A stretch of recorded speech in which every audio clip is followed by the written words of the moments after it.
Education सोसायटीचे संस्थापक, माझे जन्मदाता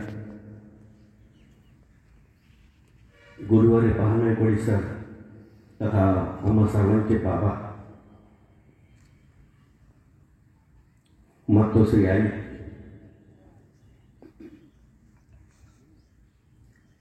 कळसेश्वर देवस्थानचे परमपूज्य सुभाषपुरी महाराज या सर्वांच्या त्यांनी प्रथमतः नतमस्तक होतो.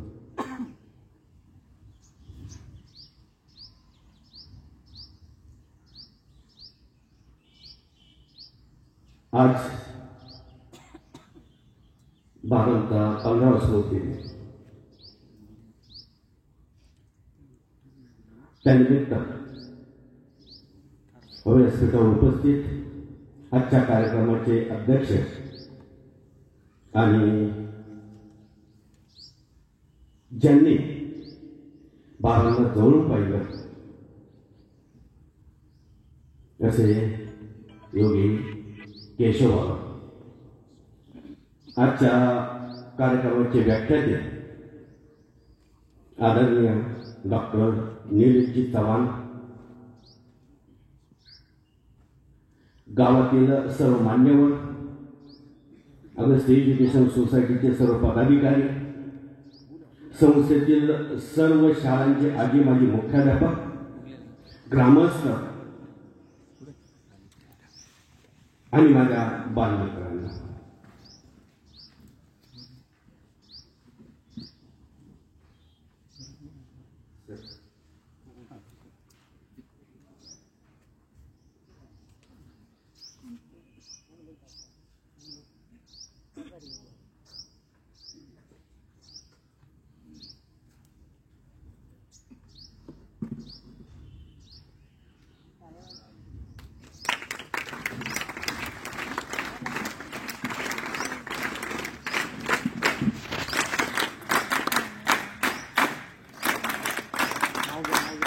अकोले तालुक्याचे वृषी एक बोलतो कम्युनिस्ट पार्टी तथा लालबावटाचे विधुंदर नेतृत्व कॉम्रेड काभेवाडी मुली सेवन साधन झाली.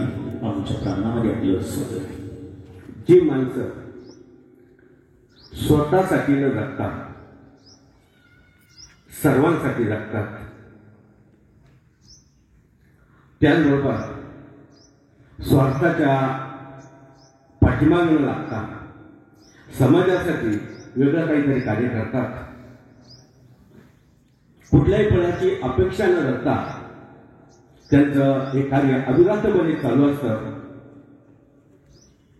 अशाच माणसांची जयंती आणि पुण्यतिथी ही साजरी केली जाते. आमचे बाबा त्यातीलच एक की ज्यांनी कुठल्याही प्रकारची हाव मनाशी धरली नाही, प्रसिद्धीच्या झोतापासून कायमच दूर राहिले,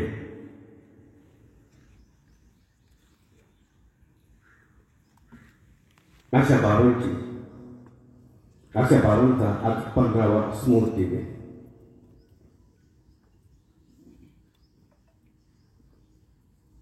बाबांच्या आईनं फक्त बाबांना एक सांगितलेलं होतं, शिकलायस तर समाजासाठी काहीतरी कर. आणि त्यातून प्रेरणा घेऊन बाबांनी 8 मे 1958 अगस्ती एज्युकेशन सोसायटीची स्थापना केली.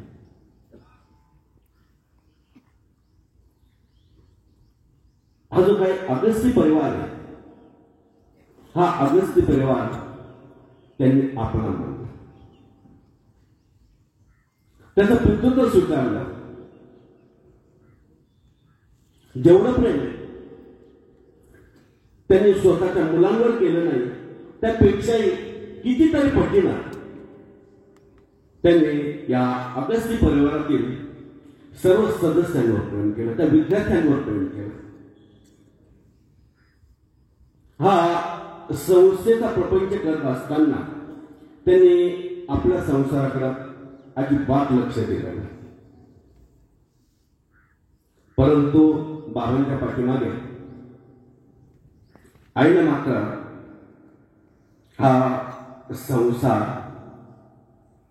अतिशय उमेदीने केले. आज बाबांचा पहिलाच स्फूर्ती दिली की या कार्यक्रमाला आई आज स्टेजवर नाही. आईच्या पश्चात हा पहिला स्मृतिदिन बाबांचा साजरा होतोय. आज संस्थेचे 9 माध्यमिक विद्यालय, 3 उच्च माध्यमिक विद्यालय आज तालुक्यामध्ये कार्यरत आहेत.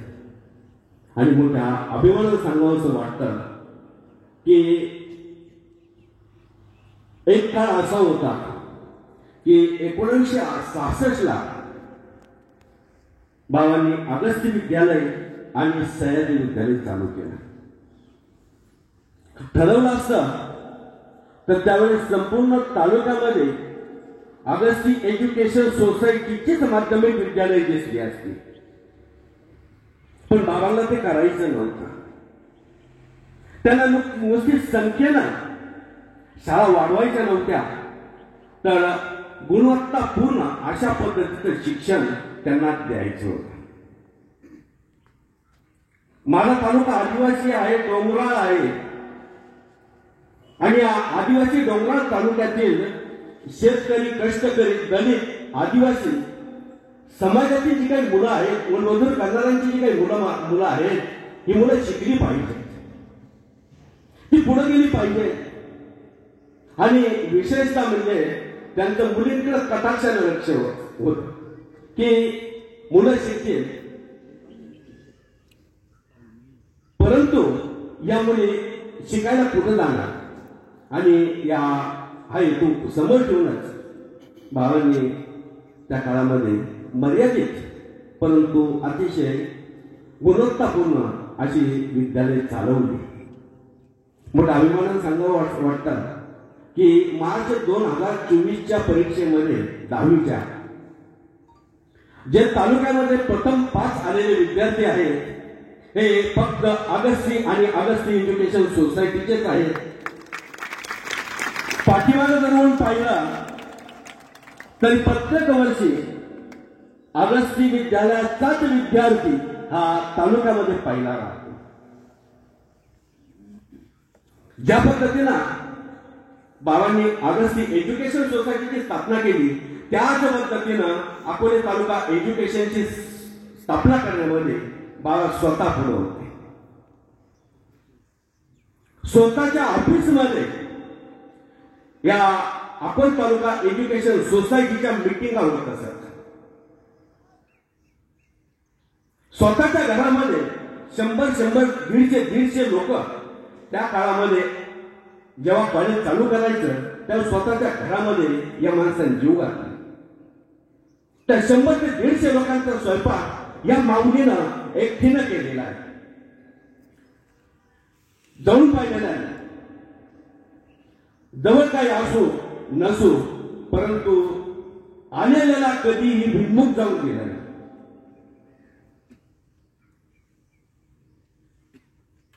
पाच वर्ष एक पंचवार्षिक अकोला तालुका एज्युकेशनचे 12 सेक्रेटरी होते. एक पंचवार्षिक ट्रस्टी म्हणून राहिले, विश्वस्त म्हणून राहिले. वयाच्या 87व्या वर्षापर्यंत त्यांनी या संस्थेचा कारभार मोठ्या उमेदीने केला. आईने पण वयाच्या 90व्या वर्षापर्यंत संस्थेचा कारभार केला. आज दोघे आपल्यात नाहीत.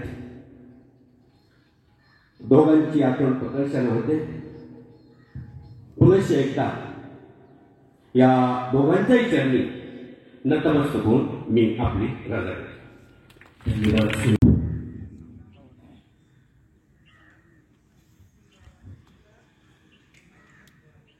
थोर स्वातंत्र्य सैनिक गुरुवरे पहाड 19 तथा बाबा यांच्या 15व्या दिनाच्या निमित्तानं खरं तर बाबांचं स्वप्न हे संस्काराचं एक व्यासपीठ आणि विद्यापीठ, आणि म्हणून या निमित्तानं कुणाचं तरी येणं म्हणजे नुसतं येणं नसतं, कुणाचं तरी काळजावर कोरलेलं सुंदर असं लेणं असतं. लोकसेवेचं आणि समाजसेवेचं लेणं घेऊन उभ्या महाराष्ट्रामध्ये ज्यांनी आपल्या वाणीनं सर्वांना मोहित केलं, त्याच्या कार्यक्रमाचे व्याख्याते डॉक्टर निलेशजी चव्हाण साहेब आज आपल्याला लाभले. बाबांच्या आणि आईंच्या या स्मृतींना विनम्र अभिवादन करताना या सगळ्या आठवणींना उजाळा देण्यासाठी आजचा हा सगळा प्रपंच. दिस सोनियाचा गोड झाला, दिस सोनियाचा गोड झाला, चव्हाण साहेब आपल्या आगमनानं आम्ही नाहलो अमृतात आणि तृप्त पावलो. एक असं चांगला व्याख्याता, नुसतं व्याख्याता मी म्हणणार नाही, संस्कार देणारे विद्यापीठ उभ्या महाराष्ट्रामध्ये ज्यांच्या वाणीनं इतक्या कमी वयामध्ये सरणापत्र पाहिलं, इतक्या कमी वयामध्ये प्रचंड अशा प्रकारची विद्वत्ता संपादन करून ज्यांनी सर्वांना मोहित करून सोडलं, ते कवीपणाचे व्याख्याते लेखक, उत्तम अँकर डॉक्टर निलेशजी चव्हाण आज आपल्यात आहेत. सर्वांना एबीपी माझा माहिती आहे. एबीपी माझा या चॅनलवर कित्येक वर्ष किंवा कित्येक दिवस ज्यांनी अँकरिंग किंवा बातमीचं निवेदन केलं ते सन्माननीय निलेशजी चव्हाण साहेब. त्याचबरोबर एएन न्यूजचे अँकर म्हणून आणि असिस्टंट प्रोड्युसर म्हणून देखील त्यांनी काम केलं.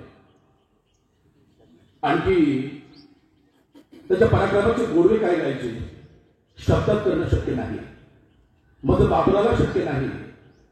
आकाशवाणीवरील विविध अशा प्रकारच्या कार्यक्रमांचं उत्तम निवेदन करणारे सन्माननीय चव्हाण साहेब. उत्तम संवाद कौशल्य आणि भाषण कलेचं मार्गदर्शन सर्वांना महाराष्ट्रामध्ये, अगदी राजकीय नेत्यांना सुद्धा, कार्यकर्त्यांना सुद्धा आणि इतर सर्व युवा वर्गाला संवाद कौशल्याचे धडे आणि मार्गदर्शन करणारे सन्माननीय निलेशजी चव्हाण साहेब. महाराष्ट्राच्या अनेक कवी संमेलनामध्ये आणि साहित्य संमेलनामध्ये ज्यांनी स्वतःच्या कविता गायल्या, स्वतःच्या कविता रचून दाखवल्या आणि इतरांच्या कविता सुद्धा उत्तम छंदामध्ये ज्यांनी लोकांना सुखावलं ते चव्हाण साहेब. अनेक वृत्तपत्रामध्ये लेखन केलंय.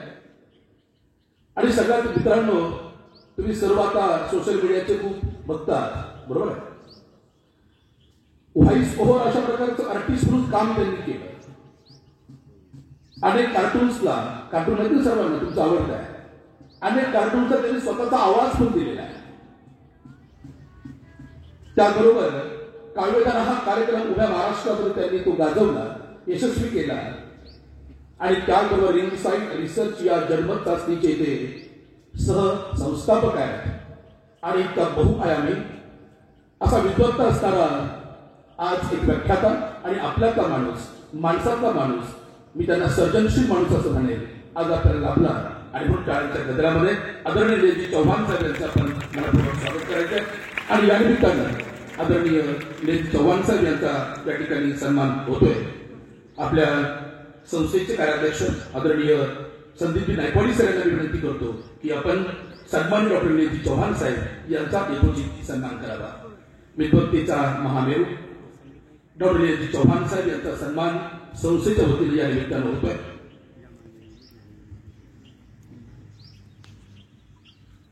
ज्यांची स्वप्ने दमदार असतात त्यांनाच ध्येय प्राप्ती होते. फक्त पंख असून काही फरक पडत नाही. मित्रांनो, जिद्दीमुळे उड्डाण सुद्धा भरता येतं. ही उभी जिद्द चव्हाण साहेबांच्या रूपामध्ये दिसते. खरं तर काही माणसं मोठी असतात कर्तृत्वानं, काही माणसं मोठी असतात नेतृत्वानं. प्रकाशले हे सदन अशा माणसांच्या तेजानं आणि सत्कार आपण करतोय या मान्यवरांचा या आदर भावनेनं हा आदरभाव आपण आज व्यक्त केला. इतका मोठा माणूस आणि त्याचबरोबर युवा व्याख्याता आपल्यामध्ये आहे म्हणून आनंद वाटतो. त्यानंतर खऱ्या अर्थानं आपल्या सर्वांचे मार्गदर्शक आणि प्रेरणास्थान ज्यांच्या बोलण्यामध्ये सुद्धा प्रचंड गोडवा आहे आणि नुसता अकोले तालुक्याला नाही तर सर्वांना जिल्ह्यामध्ये यांनी फुरळ पाडली ते आपल्या सर्वांचे प्रेरणास्थान आणि आपल्या सर्वांचे मार्गदर्शक आणि त्याबरोबर आपल्या संस्थेचे संस्थापक श्री गुरुदेव नाईकवाडी सर यांच्याबरोबर त्यांनी अनेक दिवस काढलेले सहकारी योगी केशव बाबा चौधरी यांचा या ठिकाणी सन्मान होतोय. आपल्या संस्थेचे कार्याध्यक्ष सन्माननीय श्रीजी नाईकवाडी सर यांना मी विनंती करतो की आदरणीय योगी केशव बाबा चौधरी यांचा आपण यथोचित सन्मान करायचा. कोणत्याही प्रसिद्धीची हाव नाही, प्रसिद्धी लोलूप नाही, फक्त लोकांच्या मार्गामध्ये फुलंच पसरवण्याचं काम ज्यांनी केलं ते योगी केशव बाबा चौधरी आणि या फुलांच्या जोरावर बाबा आम्ही निस्सीम आपले दत्त आहोत आणि तुमच्या या चालण्याला आमचा सलाम आहे, तुमच्या या संस्काराला आमचा सलाम आहे. बाबांच्या बरोबर आपण राहिलात, सावलीत राहिलात, बाबांच्या बरोबर अनेक ठिकाणी आपण वावरला. हाच काय तो आमच्यामधला आणि बाबांमधला तुम्ही दुवा आणि या निमित्तानं तुमच्या रूपी आम्ही आज बाबा बघतोय. धन्य जे योगी केशव बाबा चौधरी.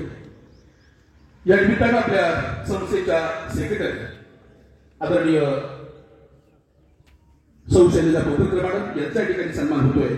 कळसेश्वर विद्यालयाच्या मुख्याध्यापिका आदरणीय दुबे मॅडम मी यांना विनंती करतो की आदरणीय पोतकर मॅडम यांचा यथोचित सन्मान करावा. खरं तर आई बाबांच्या पश्चात सुद्धा पोतकर मॅडम यांनी हा सगळा वटवृक्ष वाढवण्यासाठी खूप परिश्रम घेतले आणि घेत आहेत. आजही प्रत्येक विद्यालयामध्ये जाऊन बाबांचे जे काही संस्कार आहेत ते व्यवस्थित चालण्यासाठी आम्हा सर्व शिक्षकांना मार्गदर्शन करणाऱ्या आदरणीय सौभाग्यवती भोकरकर मॅडम यांच्या ठिकाणी सन्मान होतोय. शाळेच्या केंद्रामध्ये आपण त्यांचं स्वागत करायचं आहे. धन्यवाद.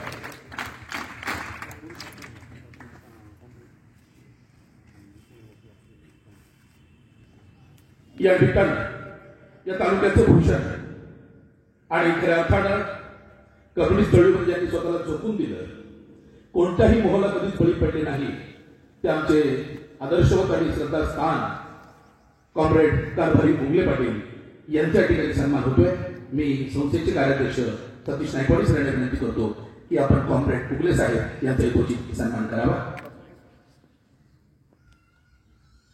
या कॉम्रेड अगस्ती विद्यालयाचे प्राचार्य सन्माननीय शिवाजी धुमाळ सर यांना विनंती आहे आपण हा सन्मान करावा. कॉम्रेड उगले यांनी अनेक पिढ्या या चळवळीमध्ये घडवल्या. बिडी कामगारांचे एक उत्तम संघटन नेतृत्व करणारे कॉम्रेड उगले एका खेडेगावामध्ये वाढले, पण चळवळ राज्यभर गेली. ज्यांचं नाव राज्यभरामध्ये आहे.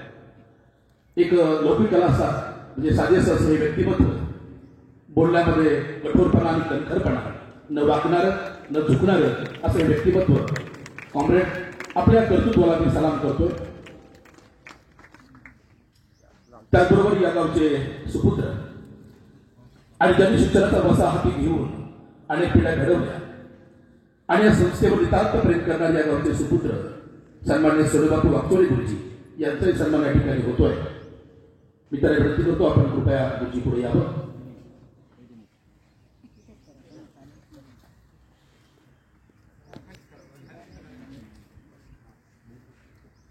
सन्माननीय प्रकाश सोनवणे सर आपण पुढे यावं.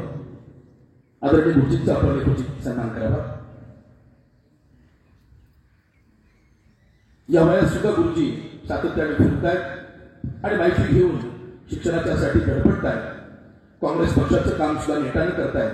इतकं दिलखुलास आणि स्वच्छ चारित्र्य संपन्नाचं व्यक्तिमत्व. धन्यवाद.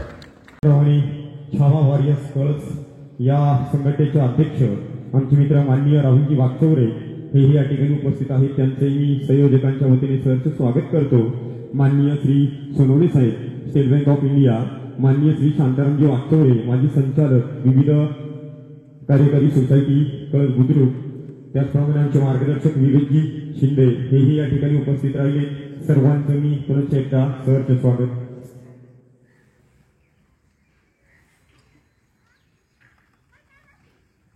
हरिभक्तपारायण सुभाषगिरी महाराजांच्या वास्तव्याने पुढे झालेल्या या पोळीतोडीमध्ये आणि ज्यांचा आपण आज 15वा स्मृतिदिन साजरा करत आहोत, ज्यांनी या शिक्षणाच्या ज्ञानाचं रोपटं या गावात लावलं ते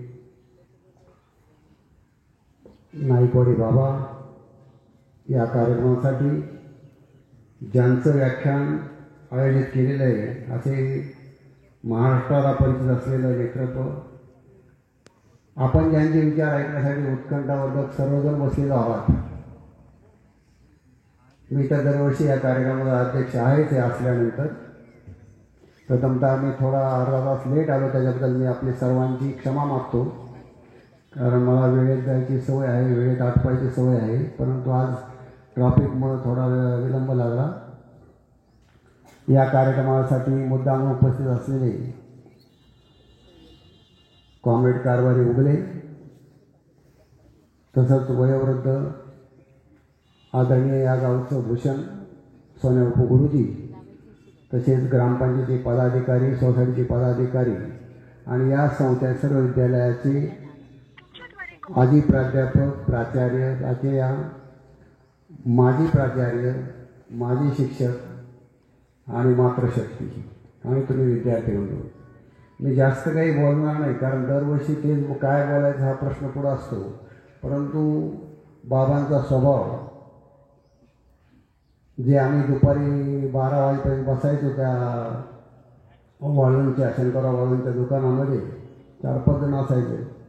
बाबा अतिशय मितभाषी, परंतु नजरेमध्ये एक वेगळा दरारा होता का बाबांच्या समोर सहजासहजी कोणी असं जास्त बोलत नसतं, पण आम्ही 4-5 जण बाबांची चेष्टा पण करायचो.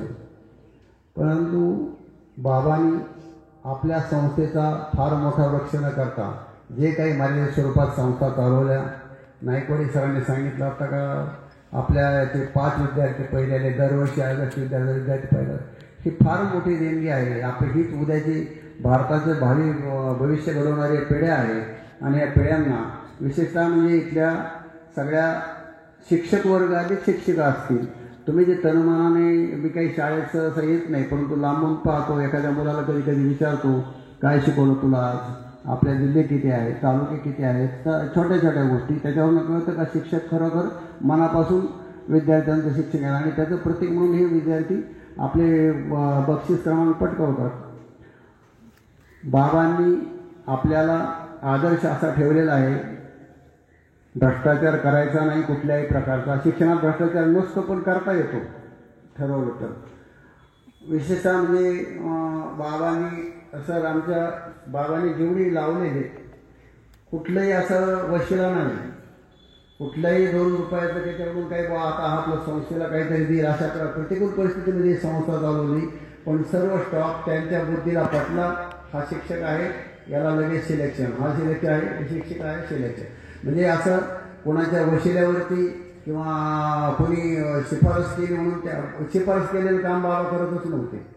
उलट त्यांना राग यायचा शिफारस केलेल्या माणसाचा, बोलून दाखवत नव्हते. पण राग माझ्यावरती असे आमच्या मुलाखत झाली, म्हणजे नाही मी करणार होतो, पण हे आज आमच्या माणसाने मला सांगितलं ते काम करीत नाही. म्हणजे स्वतःच्या आयुष्यामध्ये शिस्त पाळली. स्वातंत्र्य सैनिकाचं त्यांना अजरामर आहे, ते काही आपण कोणी हे करू शकत नाही.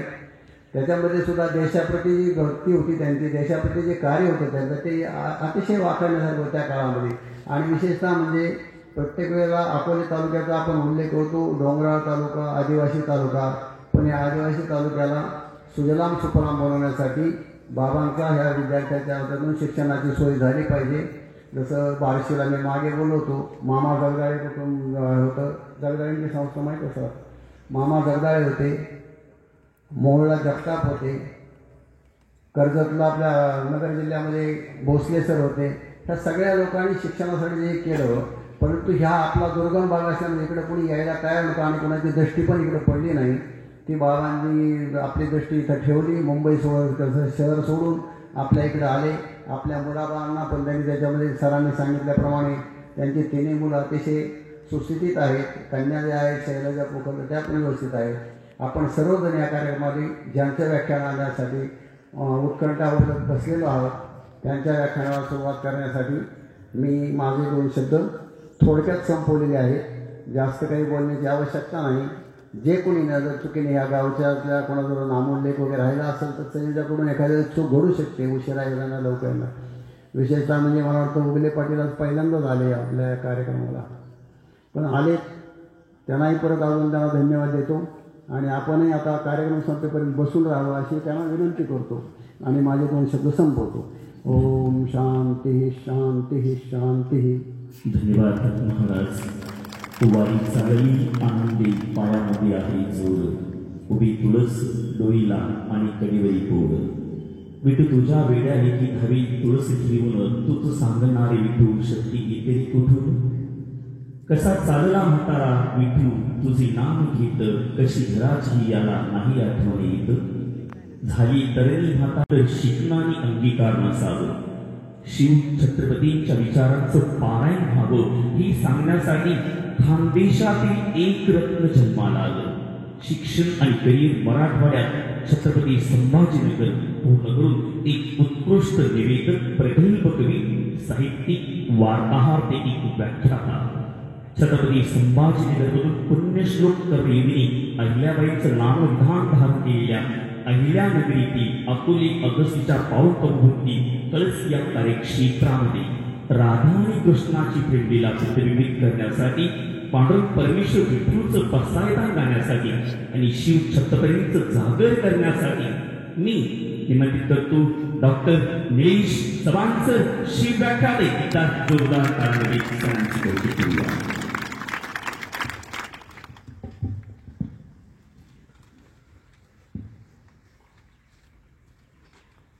पंकज चतुर्वेदी नावाचा एक हिंदीतला मोठा कवी आहे. त्याचे असे शब्द आहेत कि न यात्रा अच्छी है न ट्रेन के भीतर की परिस्थिति, न यात्रा अच्छी है न ट्रेन के भीतर की परिस्थिति, लेकिन गाड़ी नंबर और गाड़ी के आने और जाने के समय की जो सूचना देती आवाज़ है वो बहुत अच्छी है. कुछ चीज़ें अब भी अच्छी है. सगळं काही वाईट घडतं या जगात, पण काही गोष्टी चांगल्या आहेत. आणि सगळ्या नैराश्याच्या वातावरणामध्ये जेव्हा व्याख्यानमालेचं आयोजन, व्याख्यानाचं आयोजन ग्रामीण भागातल्या एका शाळेमध्ये केलं जातं त्यावेळेस नक्कीच ही वेळ येते की नाही या जगामध्ये सगळ्याच काही वाईट गोष्टी घडत नाहीये, तर अजूनही चांगुलपणा घेऊन काही माणसं वावरत आहेत आणि त्याचे प्रतिबिंब या कळस या गावामध्ये उमटताना मला आज दिसत आहे. छत्रपती शिवाजी महाराज यांना विनम्र अभिवादन करतो. सुभाष गुरुजी महाराज आदरणीय यांनाही विनम्र अभिवादन करतो. थोर स्वातंत्र्य सेनानी गुरुवर्य बाह नाईकवाडी सर यांच्या स्मृती दिनाच्या निमित्तानं आपण सगळे या ठिकाणी उपस्थित झालेलो आहोत. त्यांच्या पावन स्मृतीला वंदन करतो. मंचावरती उपस्थित ज्यांचं आता अध्यक्षीय मनोगत या ठिकाणी पार पडलं ते योगी केशवबाबा चौधरी. मंचावरती उपस्थित आदरणीय शैलजा पोखरकर मॅडम, सतीशजी नाईकवाडी, श्रीजी नाईकवाडी, संदीपजी नाईकवाडी आणि संबंध जे महत्त्वाचे मान्यवर या ठिकाणी उपस्थित झालेले आहेत त्यांनाही विनम्र अभिवादन करतो, त्यांना नमस्कार करतो. आणि त्याच पद्धतीनं उपस्थित समोर सगळे श्रोते हो, तुम्हालाही नमस्कार. खरं तर या मुलांना सगळ्या प्रश्न पडला असेल, आता एक झालं भाषण, आता हा परत उभा राहिला बोलायला, आता हा पुन्हा 1-1.5 तास काही आपल्याला सोडत नाही, बरोबर आहे का नाही? पण मला कौतुक राहून असं वाटतंय पोरांनो, मी मगासपासून पाहतोय काय शांत पद्धतीनं तुम्ही बसलेले आहेत सगळे आणि काय टाळ्या वाजता तुम्ही जबरदस्त. एकदा परत वाजवा ना माझ्यासाठी. तुम्हाला सांगतो बाबा, मी अनेक शाळेमध्ये गेलो महाराष्ट्रातल्या, पण इतके शांत पद्धतीनं ऐकणारे मुलं मला कुठेच नाही. म्हणजे मी प्रत्येक शाळेत गेलो तरी असंच सांगत असलो तरी सुद्धा या शाळेत मी आवर्जून सांगतोय. आणि काय शांत पद्धतीने ऐकतायत मुलं.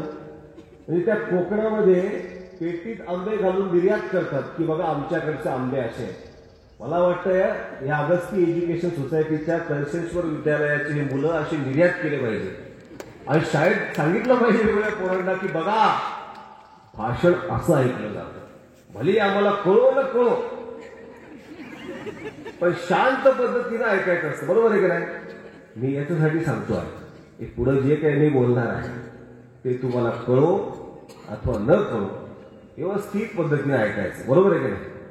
आणि मला खात्री आहे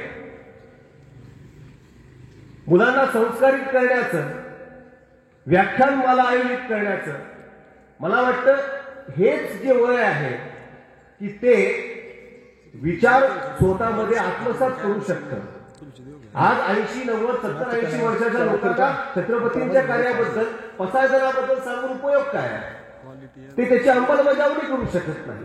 ते अंमलात आणण्याचं कार्य ही पुढची तरुण पिढी करणार आहे. म्हणून त्यांच्या समोर अशा व्याख्यानमालेचं आयोजन करणं आणि तेही अशा व्यक्तीच्या ज्या व्यक्तीनं स्वतः शून्यातून विश्व निर्माण केलेलं आहे.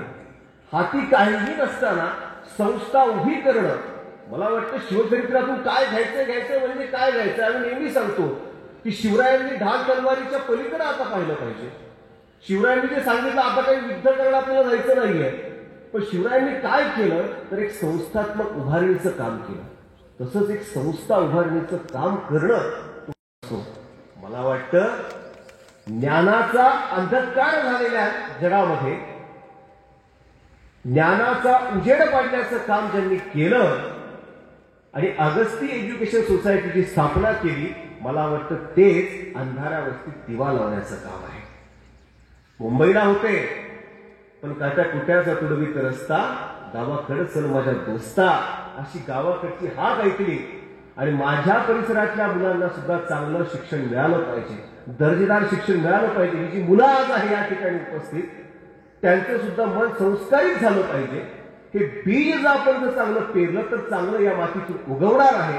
हा विचाराचा ध्यास घेऊन आणि आता नायकवाडी सर जे म्हणाले की आम्ही क्वांटिटी नाही उभारले. आम्ही जास्त नाही आमच्या संस्था किंवा आमच्या ज्या स्कूल आहेत ते जास्त नाही पण आम्ही क्वालिटी शिक्षण देण्याचं काम करतो आहे. मला वाटतं हे सगळ्यात महत्वाचं आहे. आणि बाबा आमचे म्हणायचे की आपले हात हे उभारण्यासाठी नसतात तर ते काहीतरी उभारण्यासाठी असतात.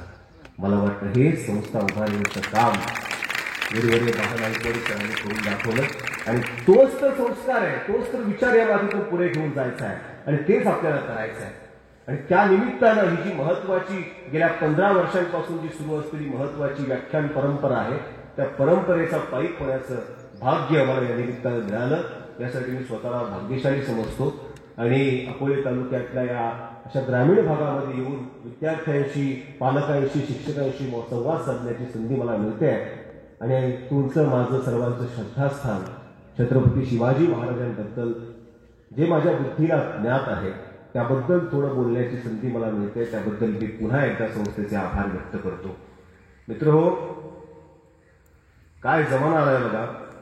म्हणजे मला कधी कधी दडपण येत असतं आणि लहान मुलांच्या समोर बोलायचं म्हणजे सगळ्यात मोठं दडपण आहे. काय हे बोलतील लोक म्हणतात लहान मुलांना काही कळत नाही पण त्यांनाच सगळ्यात जास्त कळतं. ते आपल्या पुढचे असतात. एवढे खतरनाक आहे ना.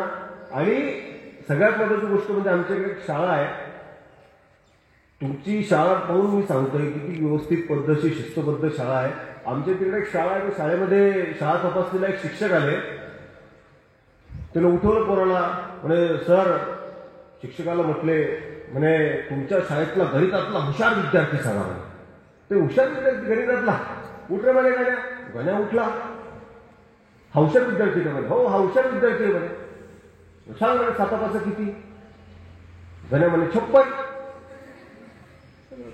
शिक्षकाला पाहतो म्हणे हा हुशार विद्यार्थी आहे. हा हुशार विद्यार्थी म्हणे. अहो तो 7 56 सांगतोय. नाही हा तुमच्या विद्यार्थी आहे. अहो गुरुजी हा कसल्या हुशार म्हणे. हा 7 56 सांगतोय म्हणे. अहो हा 56 तरी सांगतोय बाकी ते 100च्या खाली येत नाही म्हणे. दुसरा प्रश्न विचारावा शाळा तिकडची शाळा तुमची अजिबात नाही. तुमची शाळा 1 नंबर आहे. बरोबर आहे का नाही. तुम्ही सातापाचं काय सांगता? काय सांगता? बरं, दुसरा प्रश्न विचारावा. तो एकाला उठवलं, बरे बाबा सांग, सीतेच्या स्वयंवरात धनुष्यबाण कोणी तोडला? सीतेच्या स्वयंवरात धनुष्यबाण कोणी तोडला? ते बिचारा पूर्ण उत्तरच देईना. अरे सांग, सीतेच्या स्वयंवरात धनुष्यबाण कोणी तोडला? ते आपलं गप ते ओढून विचारतंय. अरे सांग, सीतेच्या स्वयंवरात धनुष्यबाण कोणी तोडला? तिसऱ्यांदा विचारलं. ते म्हणतंय, आई शपथ सांगतो म्हणे गुरुजी, न्याय नाही तोडला, माझ्या बापानं नाही तोडला म्हणे. आणि तुम्हाला तर माहिती आहे माझी आई किती गरीब आहे. ते शिक्षकाला म्हणतंय, अहो तुम्हाला काही वाटलं पाहिजे म्हणून, सीतेच्या स्वयंवरात धनुष्यबाण कोणी तोडला तुम्ही तरी सांगा म्हणे. ते गुरुजी म्हणतंय, नाही आगाऊ काढतेत म्हणे, तोडला असं म्हणे कोणतरी, आपल्याला काय करायचं म्हणे. तर हे हेडमास्टरकडे गेलं, त्याला म्हणतोय, अहो काय शिक्षक काय विद्यार्थी आहे, तुम्ही सांगा म्हणे, सांगा सीतेच्या स्वयंवरात धनुष्यबाण कोणी तोडला? ते हेडमास्टर म्हणताय, अहो कोणी का तोडे ना, आपण भरपाई करून देऊ. मला सांगता, अशा पद्धतीच्या शाळा आहे आणि अशा विद्यार्थ्यांच्या समोर बोललं आणि त्यात तुमच्यासारखे एवढे गुणी विद्यार्थी दिसल्यावरती त्यांच्या समोर बोलणं तर थोडं दडपण यायला होतं. पण मी विचार करतो, आपण छत्रपती शिवाजी महाराजांबद्दल बोलतो, बरोबर आहे का नाही? शिवाजी महाराज म्हणजे आपलं प्रेरणास्थान आणि छोट्या मोठ्या भोट्या छोट्या लोकांचा आत्मविश्वास वाढत चाललेला आहे. तर मग आपण तर वक्ता आहे, आपला आत्मविश्वास कमी होऊन कसा चालेल? अहो माझ्या शेजारी पोरगा राहतो, तो बोबडा बोलतो. त्याच्या वडिलांना म्हटलं, अहो तुमचा पोरगा नेहमीच बोबडा बोलतो का? नाही हो म्हणे, जेव्हा बोलतो तेव्हाच बोबडा बोलतो. काहींना उशिरा कळेल. अशा लोकांचा आत्मविश्वास वाढत चाललेला आहे. मला वाटतं मग आपण तर वक्ता आहे, तुम्ही तेवढे चांगले विद्यार्थी आहे, आपला आत्मविश्वास कसा कमी होऊन जातो, बरोबर आहे का नाही? म्हणून शिवाजी महाराजांच्या चरित्रातून विद्यार्थ्यांनी काय घ्यावं? तर माझ्या मित्रांनो, एकच गोष्ट तुम्हाला पहिल्यांदा मला सांगायची आहे, ती म्हणजे सगळ्यात आधी आत्मविश्वास नावाची गोष्ट तुम्ही आणि आम्ही सगळ्यांनी घेतली पाहिजे. हे शर्टाचं पहिलं बटन बरोबर लागलं की बाकीची सगळी बटणं बरोबर लागतात. पण शर्टाचं हेच पहिलं बटन जर चुकलं तर बाकीची सगळी बटणं आपोआप चुकत जातात. तुमच्या आयुष्याच्या शर्टाचं पहिलं बटन हे आत्मविश्वासाचं आहे. तेच जर व्यवस्थित लागलं नाही तर बाकीची सगळी बटणं आपोआप चुकून जाणार आहे. आणि मला काय करायचंय, ठामपणे आपलं म्हणणं मांडणं शिका. गुणवत्ता ही काही महानगरांची मक्तेदारी राहिली नाहीये, ती तुमच्या माझ्यासारख्या ग्रामीण भागातून आलेल्या मुलांची आता मक्तेदारी आहे. म्हणून तुम्ही ठामपणे तिथल्या पुण्या मुंबईच्या मुलांना सुद्धा सांगितलं पाहिजे की बघा, आम्ही सुद्धा चांगलं शिक्षण घेतोय. आम्ही अगस्ती एज्युकेशन सोसायटीच्या संस्थेत गुरुवर्य बाहा नाईकवाडी सरांनी जे रोपटं लावलंय त्या रोपट्याचा आता वटवृक्ष तयार झालाय आणि त्या संस्थेतून बाहेर पडलेले आम्ही विद्यार्थी हे तुम्ही ठामपणे लोकांना आता सांगितलं पाहिजे. तुम्हाला सगळ्यांना मी एक प्रश्न विचारणार आहे. तुम्हाला माहिती ना ते शेंगा खाल्ल्या टरफले खाल्ल्याने, ते कोणाची गोष्ट आहे? कोणाची आहे? हुशार विद्यार्थी. आता मी वक्तृत्व स्पर्धा करतो. आत्मविश्वास नावाची गोष्ट कशी असते आणि आपलं म्हणणं ठामपणे किती मांडायचं असतं बघा. आम्ही माझ्या शेजारी पोरगी राहते सर, 5वीला आहे. ती म्हणे, सर तुम्ही एवढं भाषण देता, चांगलं बोलता, मला गांधी जयंतीच्या निमित्तानं भाषण करायचं आहे म्हणे, मला जरा लिहून देता का म्हणे भाषण. म्हटलं देतो लिहून तुला, मी तयारी करते म्हणे चांगली. आता मी जरा कामाच्या गडबडीत असेल, मी काही तिला लिहून दिलं नाही भाषण. वेळ जवळ आली, 2 ऑक्टोबर होता, गांधी जयंती होती. ती बिचारी गेली भाषण द्यायला आणि भाषण दिलं, चांगलं व्यवस्थित बोलली. आणि मला 3 ऑक्टोबरला भेटले. मला म्हणते, सर नमस्कार, माझा पहिला नंबर आला म्हणे भाषणामध्ये, मी छान बोलली म्हणे, गांधी जयंतीच्या निमित्तानं स्पर्धा होती, मी भाषण केलं आणि मला पहिला नंबर मिळाला म्हणे. मी म्हटलं, अगं तुला तर मी काही भाषण लिहून दिलं नाही. म्हटलं तू काय बोलली म्हटलं असं, मला सांग एकदा, मला ऐकायचं आहे म्हटलं, तुझा पहिला नंबर आला, मी काही भाषण दिलं नाही, तू छान बोलली अशी. म्हटलं मला ऐकू एकदा गांधींबद्दल तू काय बोलली. ती उभं राहिली आणि सर काही सोपं होतं बरे, गांधी जयंतीचं भाषण होतं. मी म्हटलं, महात्मा गांधी हे लहानपणापासून खूप थोर होते, खूप शूर होते, जिद्दीचे होते. त्यांच्या वर्गात कुणीतरी शेंगा खाल्ल्या होत्या, टरफलं तशीच फेकली होती. शिक्षक आले, सांगा टरफलं कोणी फेकली आहेत. गांधी म्हटले, मी उचलणार नाही, मी शेंगा खाल्ल्या नाही, मी टरफलं उचलणार नाही. मी म्हटलं, कोणता बावळट परीक्षक आहे ज्यानं तुला नंबर दिला त्याला मला भेटायचं. म्हटलं अरे हिला लोकमान्य टिळकांच्या आयुष्यातला प्रसंग गांधीच्या नावानं सांगतो, हिला पहिला नंबर मिळाला. मी त्या परीक्षकाला भेटलो. म्हटलं बरी बोलली असेल, चांगली बोलली असेल, लहान आहे, पण महात्मा गांधींच्या आयुष्याबद्दल स्पर्धा आहे आणि ती लोकमान्य टिळकांच्या आयुष्यातली गोष्ट सांगते आणि तुम्ही तिला पहिला नंबर देताय. म्हटलं ते शिक्षक मला भावले, तेवढे अहो तुम्ही आम्हाला शिकवू नका, आम्हाला काही कळत नाही का म्हणे. ती गोष्ट गांधींच्या आणि टिळकांच्या आयुष्यातली आम्हाला माहिती आहे म्हणे. अहो पण ती बोलली एवढ्या आत्मविश्वासानं की क्षणभर आम्हालाही वाटलं हा प्रसंग टिळकांच्या आणि गांधींच्याच आयुष्यातला. मित्र, सांगण्याचं तात्पर्य हे आहे की जे काही सांगायचं ते ठामपणे सांगायचं, आपला मुद्दा सोडायचा नाही. आणि अलीकडं जे तुमच्या सगळीकडे वाढत चाललेलं आहे वातावरण, त्यातून जर आपण शिवचरित्राकडे वळत असू तर एक गोष्ट सगळ्यात महत्वाची आहे, ती म्हणजे आत्मविश्वास नावाची. काय आयुष्य छत्रपतींचं. 19 फेब्रुवारी 1630 जन्म आणि 3 एप्रिल 1680 मृत्यू. फक्त 50 वर्षांचं आयुष्य आहे. पण 350 वर्षानंतरही आणि येणाऱ्या कित्येक पिढ्यांची सुद्धा प्रेरणा म्हणून तुमच्या माझ्या समोर हे आयुष्य उभं आहे. तुमच्या माझ्या काळजामध्ये मित्रांनो हे आयुष्य उजळून निघालं आहे. आणि हेच आयुष्य छत्रपतींचं जे आम्हाला सांगतंय की तुम्ही धैर्य बाळगा. हेच आयुष्य आहे आम्हाला सांगतंय की तुम्ही शौर्य बाळगा. हेच आयुष्य आम्हाला सांगतंय तुम्ही ध्येय ठरवा. हेच आयुष्य आम्हाला सांगतंय की ह्या आई वडिलांच्या स्वप्नांचा ध्यास. हे आयुष्य शिकवतंय आत्मविश्वास. हे आयुष्य सांगतंय ठेवा धैर्य. आणि हे आयुष्यच आहे की जे आम्हाला सांगतंय तुम्ही गाजवा शौर्य. म्हणून छत्रपतींच्या पराक्रमी आयुष्यासमोर नतमस्तक होताना त्यांच्या विचारांचा आदर्श सुद्धा मुलांना आपल्याला घ्यावा लागेल आणि पुढच्या पिढ्यांना सुद्धा तो सांगावा लागेल की छत्रपतींच्या विचारांचा आदर्श आम्ही घेऊच, बेबीच्या लेखापासून त्यांचा जय जयकार करूच, पण त्यांच्या विचारांची वाट सुद्धा घेऊ. आणि नुसतंच कपाळावरती चंद्रपूर कोरण्यापेक्षा, दाढी वाढून फिरण्यापेक्षा, गाडीवरती बघतोस काय मुजरा कर असं लावण्यापेक्षा आणि भगवं वादळ भगवं वादळ भगवं वादळ असं करत सुटण्यापेक्षा अहो छत्रपतींच्या विचारांचं असं काही वादळ आपण या देशामध्ये निर्माण करू की त्यांच्या विचारांना जो पाहिजे तो भगवा सगळीकडे फडकल्याशिवाय राहणार नाही. खरं तर ज्या मातीनं शिवरायांचा पराक्रम पाहिला त्या मातीचे तुम्ही सगळे लेकरं आहात. त्यांना पुढच्या पिढ्यांना छत्रपतींच्या पराक्रमाची जाणीव झाली पाहिजे, त्यांच्या विचारांची जाणीव झाली पाहिजे. हे आपण घेतलं पाहिजे. पण आपण ते सोडून देतो आणि भलतंच घेतो. काही दिवसांपूर्वी एक पिक्चर आला होता बाहुबली नावाचा. सगळ्यांनी पाहिला ना. काय जबरदस्त पिक्चर आहे, जबरदस्त कथा आहे, भव्य दिवस सेट आहे. मलाही आवडला. काय सुंदर पिक्चर आहे. त्या परराज्यातला मित्र मला भेटला. मला म्हटला ओ सर, आमच्या इकडचा बाहुबली काय जबरदस्त पिक्चर आहे. काय त्याच्यामध्ये राजमाता आहे जी मुलांना स्वप्न दाखवते, चारित्र्याची शिकवण देते आणि म्हणते मेरा वचन घे मेरा शासन. आणि काय तो राजपुत्र आहे, काय चारित्र्य संपन्न पराक्रमी राजा आहे जो म्हणतोय औरत के हाथ डालने वाले की श्री उंगलियां नहीं काटते काटते उसका गला. आणि काय तो निष्ठावंत प्रामाणिक सैनिक आहे कटप्पा नावाचा जो आपल्या राज्यासाठी जीव द्यायला तयार आहे. अप्रतिम प्रेरणादायी आहे. असा राजा पाहिजे, असे सैनिक पाहिजे, अशा राजमाता पाहिजे, असं राज्य पाहिजे. पण हे सगळं पिक्चर मध्ये आहे. कुठे होता असा राजा, कधी होतं असं राज्य, कुठे होते असे सैनिक. आणि त्याच वेळेस माझ्या तोंडावर मित्रांनो यावं आणि मी त्या मित्राला सांगावं की अरे बाबा ऐक, असा राजा होता, असं राज्यही होतं. ते राज्य म्हणजे स्वराज्य आणि ते राज्य म्हणजे छत्रपती शिवाजी महाराज. तुला तेवढंच माहिती जेव्हा तुला कळतंय एक काम कर, की शिवाजी महाराजांवर तू पुस्तक घे, शिवचरित्र घे, वाचून काढ, आमच्या किल्ल्यांवरती जाऊन ये, समजून घे. त्या पुराणे मोठं मनावरती घेतलं. परराज्यातला मित्र होता, मोठं मनावरती घेतलं, पुस्तक वाचून काढलं, आपल्या काही किल्ल्यांवरती जाऊन आला आणि 1 महिन्यानंतर भेटून मला म्हणतोय बोले अच्छा हुआ सर, तुमने मुझे शिवाजी महाराज की किताब पढ़ने को दी, तुमने मुझे शिवचरित्र पढ़ने को दिया. मैं रायगढ़ पे भी जाके आया और मैंने क्या पाया, मुझे क्या मिला. मुझे माँ जिजाऊ मिली जिन्होंने सिखाया कि तुम्हारे पास कुछ हो या न हो, बस धैर्य और विश्वास हो तो बड़े से बड़ा सपना भी पूरा किया जा सकता है. मुझे राजा शिव छत्रपति मिले जिन्होंने बताया कि अपने माँ बाप का सपना जिया जा सकता है और अगर संघर्ष करो तो अफजल जैसे शुरुआत को भी मिटाया जा सकता है. और मुझे कौन नहीं मिले, मुझे मिले तानाजी, मुझे मिले जिवाजी, मुझे मिले येसाजी, मुझे मिले कर्तोजी, मुझे मिले मुरारबाजी, मुझे मिले बाजी, मुझे मिले संताजी, मुझे मिले धनाजी. मैं आगे पढ़ता गया पढ़ता गया पढ़ता गया और कटप्पा को भूलता गया भूलता गया भूलता गया.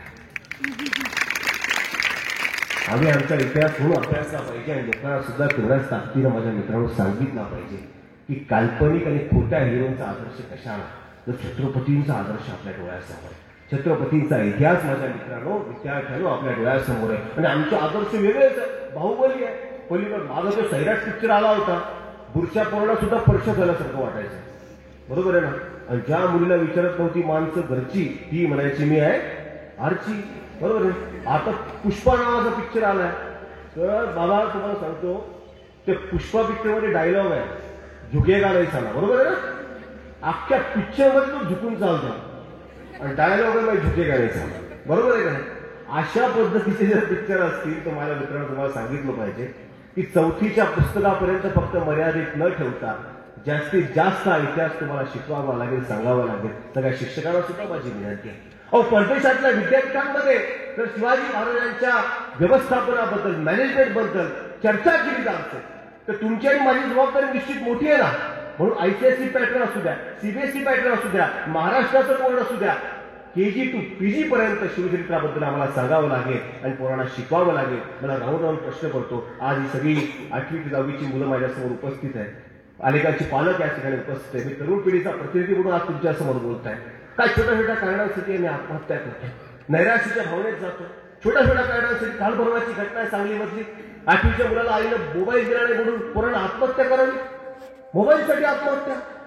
इतकंच काय, एका पोराला 10वीमध्ये कमी मार्क पडले, 11वीला म्हणावं तसं कॉलेज मिळालं नाही म्हणून त्यानं आयुष्य संपवलं, उडी मारली इमारतीवरून. छोट्या छोट्या कारणांसाठी आम्ही अशा निराशेच्या, अपयशाच्या भावनेत खचून जातोय. आम्हाला टेन्शन येत आहे, डिप्रेशन येत आहे आणि आम्ही आमचं जीवन संपवून टाकतोय. माझ्या मित्रांनो, मी तुम्हाला सांगितलं पाहिजे, आपण शिवछत्रपतींच्या या स्वराज्यात राहतो. छोट्या छोट्या कारणासाठी आम्ही आत्महत्या करतो. कारण काय आत्महत्या करण्याची? नोकरी ठरत नाही, नोकरी मिळत नाही म्हणून, कधी धंद्यामध्ये अपयश आलं म्हणून आत्महत्या, परीक्षेत कमी मार्क मिळाले म्हणून आत्महत्या, कोरोनाचा काळ आला अनेकांचे धंदे बसले आत्महत्या. छोट्या छोट्या कारणांसाठी आम्ही एवढं महत्वाचं आयुष्य आपलं संपवून टाकतो. तुम्हाला मी आवर्जून सांगितलं पाहिजे.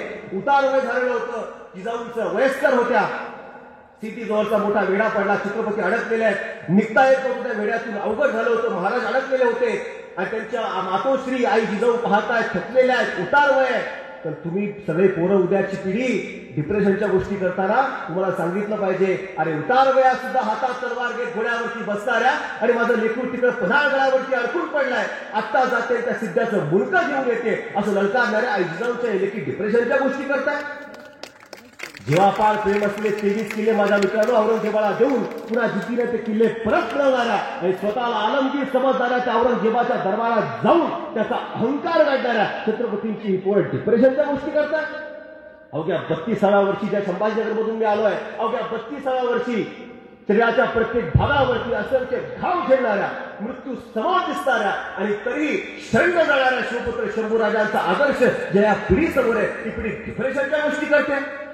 छत्रपती राजाराम महाराजांच्या मृत्यूनंतर 7 वर्ष बलाढ्य औरंगजेबाशी लढा देणाऱ्या, दिल्ली झाली दिनवाणी, दिल्लीशाचं गेलं पाणी, रामराणी ताराराणी भद्रकाली कोपली अशी कीर्ती असणाऱ्या ताराळीबाई साहेबांच्या लेखी डिप्रेशनच्या गोष्टी कसं काय करू शकतात?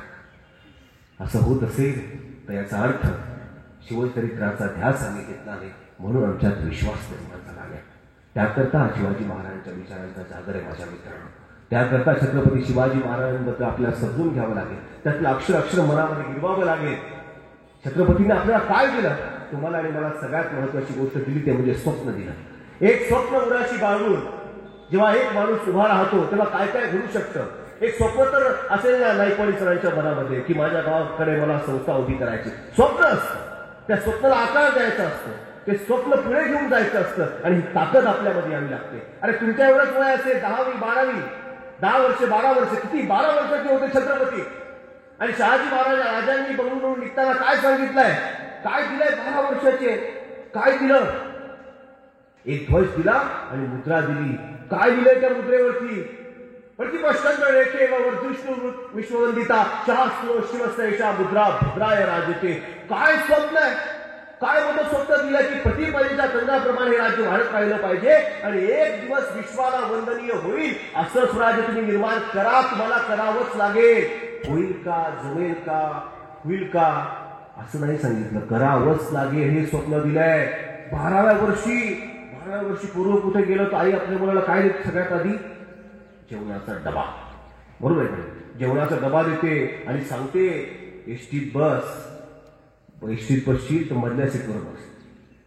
आईला विचारलं का आई मधल्या सीटवर? पुढून धडक मारली तरी तुला काही होणार नाही, मागून धडक मारली तरी तुला काही होणार नाही, तू आपला सुरक्षित राहशील. बरोबर आहे का?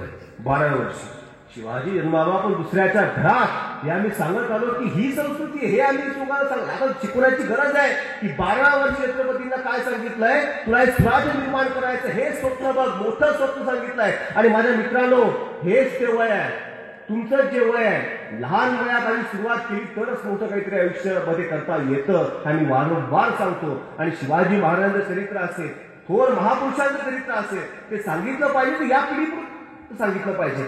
अनेक वाक्य आम्ही बोलू, पण एक वाक्य जरी तुमच्या मनामध्ये कोरलं गेलं तर ती फार मोठी या व्याख्यानाची उपलब्धी असेल असं मी मानतो. एक वाक्य घ्यायचं आणि हेच ते वय करण्याचं. 16 वर्षच वय होतं की महाराजांनी स्वराज्याची शपथ घेतली आणि तोरणावरती स्वराज्याचं तोरण बांधलं. हेच ते वय होतं 16 वर्ष की माऊलींनी ज्ञानेश्वरी लिहिली. हेच ते वय होतं अवघ्या 14 वर्षाचं की बुधभूषण सारखा ग्रंथ संभाजी महाराजांनी लिहिला. अवघ्या 23व्या वर्षी शिकागोमध्ये माझ्या बंधू आणि भगिनींनो अशी साध स्वामी विवेकानंदांनी घातली. आणि हे कशाला, अगदी आत्ता कालपूर्वाची गोष्ट आहे. 18 वर्ष वय मुकेश नावाचा पोरगा उभा राहतो आणि म्हणतो मला बुद्धिबळाचा जगज्जेता व्हायचा आहे. 2017 ठरवतो आणि वयाच्या 18व्या वर्षी तो बुद्धिबळाचा जगज्जेता होतो. हेच ते वय असतं. याच वयामध्ये आपल्याला करायचं आहे माझ्या मित्रांनो, याच वयात करायचं. अहो माऊली ज्ञानेश्वरांचे पसायदान या ठिकाणी होणार. पसायदान आपण सांगता करतो, माऊलीने ज्ञानेश्वरी मला दिली. आणि काय हे मी ज्या वयाबद्दल बोलतोय ना, अहो माऊली जगाला उपदेश करत राहिले, पण जगाला आम्ही वाटायला काय द्यावं, चिकलफेक शेणफेक. माऊली कंटाळले. अरे जगाला बी सांगतोय, उपदेश देतोय, तुम्ही माझ्यावरती शेण फेकताय, माझ्यावरती चिकल फेकताय. स्वतःला कोंडून घेतलं खोलीमध्ये, टाटी लावली, झोपडीमध्ये कोंडून घेतलं. 10 वर्षाची मुक्ताई होती. ती म्हणते अरे ज्ञानूदादा उघडणारे टाटी उघड. ज्ञानूदादा लागावलाय नव्हते, पण ज्ञानूदादा काही टाटी उघडायला तयार नाही. मुक्ताईला वाटलं 10 वर्षाची मुक्ताई, मुक्ताईला वाटलं आता उघडेल तेव्हा उघडेल, बघू वेळ जाईल तेव्हा उघडेल. 1 तास गेला, 2 तास गेला, वेळ जात होता, पण माऊली काही टाटी उघडायला तयार नाही. मुक्ताई संतापते, अरे दादा उघड ना ज्ञानूदादा, टाटी उघड, बाहेर ये. पण माऊली काही टाटी उघडायला तयार नाही. आणि तेव्हा मुक्ताई संतापली आणि टाटी जवळ जाऊन म्हणते, डोळ्यामध्ये अश्रू आहेत, आणि त्या आपल्या ज्ञानाच्या ईश्वराला ज्ञानोदाला म्हणते विश्व रागे झाले म्हणी संते सुखी व्हावे पाणी, तुम्ही तरुण विश्व तारा टाटी उघडा ज्ञानेश्वरा. अरे विश्वाचा राग डोक्यामध्ये साठवून उन्हासारखे तापू नका, संतांसारखे पाण्यासारखे व्हा. आणि आधी तुम्ही करा, मग जगाला सावरा, टाटी उघडा ज्ञानेश्वरा. 10 वर्षाची मुक्ताई सांगते. कुठून आलं हे बळ मुक्ताईमध्ये, कुठून आलं हे बळ? ते बळ माझ्या मित्रांनो आलं त्या आई वडिलांमुळे. विठ्ठल पंत आणि रुक्मिणी मातेमुळे हे बळ आलं. शिवाजी महाराजांमध्ये हे बळ कुठून आलं? हे बळ माझ्या मित्रांनो आलं शहाजी राजांमुळे आणि जिजाऊमुळे. शिवाजी महाराज घडायचे असतील तर शहाजी राजे आणि जिजाऊ घडावे लागतील. हे आम्हाला आधी सांगितलं पाहिजे, हे शिकवलं पाहिजे. हेच आपल्या शिवचरित्रातून घ्यायचं आहे. या वयामध्ये सगळं काही करता येतं माझ्या मित्रांनो, आणि ते आम्ही केलं पाहिजे. अनेक महापुरुषांमध्ये मी नेहमी सांगत असतो. काही दिवसापूर्वीची गोष्ट, आम्ही गाडीने चाललो होतो, मध्येच गाडी बंद पडली, काही केल्या गाडी सुरू होईना. गाडीची काच जरा खाली गेली. एकाला म्हटलं जरा मागून धक्का मारता का, तो काही तयार झाला नाही. दुसऱ्याला म्हटलं जरा धक्का मारता का, तोही काही तयार झाला नाही. तिसऱ्याला म्हटलं जर धक्का मारा गाडीला, तो काही तयार झाला नाही. म्हटलं काय जमाना नाही राव, लोक एक दुसऱ्याची मदत करणं विसरून गेले. शेवटी गाडीला जर मी गाडीच्या खाली उतरलो आणि एकट्यानं गाडीला धक्का मारायला सुरुवात केली. माझ्या मित्रांनो मला एकट्याला गाडीला धक्का मारताना पाहून 1 नाही 2 नाही 3 नाही 4 लोक आले आणि ते माझ्यासोबत गाडीला धक्का मारायला लागले. लोक सोबत येतात, मदत करतात. सुरुवात तुम्हाला करावी लागते, सुरुवात करावी लागते. महाराजांनी सुरुवात केली. कोणाला वाटत नव्हतं की हे विश्व स्थापन होणार आहे. आणि मला खात्री आहे जो कोणी माणूस काहीतरी आधी निर्माण करण्याचा प्रयत्न करतो त्याला आधी स्वतःलाच सुरुवात करावी लागते, नंतर लोक येतात. तेव्हा नाईकवाडी सरांनी सुद्धा जेव्हा मनामध्ये घेतलं असेल की आपला संस्था स्थापन करायची, तेव्हा आधी स्वतः सुरुवात करावी लागते, नंतर एक एक माणूस मिळत चालतो आणि मग हा वटवृक्ष तयार होतो. छत्रपतींनी आधी सुरुवात केली की मला करायचंय, मराठ्यांचं राज्य, मला स्वराज्य स्थापन करायचंय. हे स्वप्न उदाशी बाबू छत्रपतींनी स्थापन केलं आणि ते करून दाखवलं. आणि म्हणून माझ्या मित्रांनो, बुंदेलखंडामधून बुंदेला आलाय छत्रसाल बुंदेला नावाचा माणूस छत्रपतीला भेटायला म्हटला, महाराज सगळं समाप्त केलं त्या औरंगजेबानं, मला तुमच्या स्वराज्यात घ्या, मला इथून लढा द्यायचा आहे, तुमच्या स्वराज्यात येतो आणि आपण इथून लढा देऊया मुघलांच्या विरुद्ध. छत्रपती म्हटले तुम्ही इकडे आले तर आमची ताकद वाढेल, पण तुम्ही इकडे कशाला येता? त्याला म्हटलं मग काय करू महाराज? अरे जे मी इकडं केलं ते तुम्ही तिकडे बुंदेलखंडात करा ना, आपलं राज्य निर्माण करा, स्वराज्य निर्माण करा. छत्रसाल बुंदेला म्हटले मग महाराज मला युद्ध साहित्य द्या, मला सैन्य द्या. छत्रपती म्हणते अरे मला कोणी युद्ध साहित्य दिलं, मला कोणी सैन्य दिलं, काय होतं माझ्याकडे? या सह्याद्रीच्या दऱ्याखोऱ्यातून साधारण माणसं मला येऊन मिळाली, त्यांनी मला साथ दिली, माझ्या आई वडिलांनी मला आशीर्वाद दिला आणि सामान्य लोकांनी मिळून असामान्य असं कार्य आम्ही करून दाखवलं आणि हे स्वराज्य उभं राहिलं. छत्रसाल तुम्ही तेच करा, फक्त मनात आणा, रणात तुमचा पराभव कधीच होणार नाही. आणि या छत्रसाल बुंदेलांनी तिकडे बुंदेलखंडात जाऊन लढा उभारला, लढला, भिडला आणि माझ्या मित्रांनो बुंदेलखंड स्वतंत्र झाला. ही प्रेरणा आहे छत्रपतींची. हे शिकवलं छत्रपतींनी आम्हाला, हेच तर आम्हाला घ्यायचंय. आणि म्हणून शत्रूला सुद्धा छत्रपतींबद्दल हेवाच लागला. या सगळ्यात महत्वाची गोष्ट जर काय घ्यायची असेल, आज मुली खूप मोठ्या संख्येनं, महिला वर्ग मोठ्या संख्येनं उपस्थित आहे. छत्रपतींच्या आयुष्यातून माझ्या मित्रांनो तुम्ही मुख्य व्हाल. आज समाजामध्ये काय घडतं आपल्याला माहिती आहे. सगळ्यात महत्वाची गोष्ट काही घ्यायची असेल तर माझ्या राजाने स्त्रीचा नेहमी सन्मानच केला. राजाच्या पाटलानं सदा बदंबल केल्याची बातमी शिवाजी महाराजांच्या कानावर आली. पाटलासारख्या जबाबदार अधिकाऱ्याने असा गुन्हा करावा, छत्रपती संतापले आणि कोपरापासून दोन्ही हात आणि गुडघ्यापासून दोन्ही पाय तोडायचे.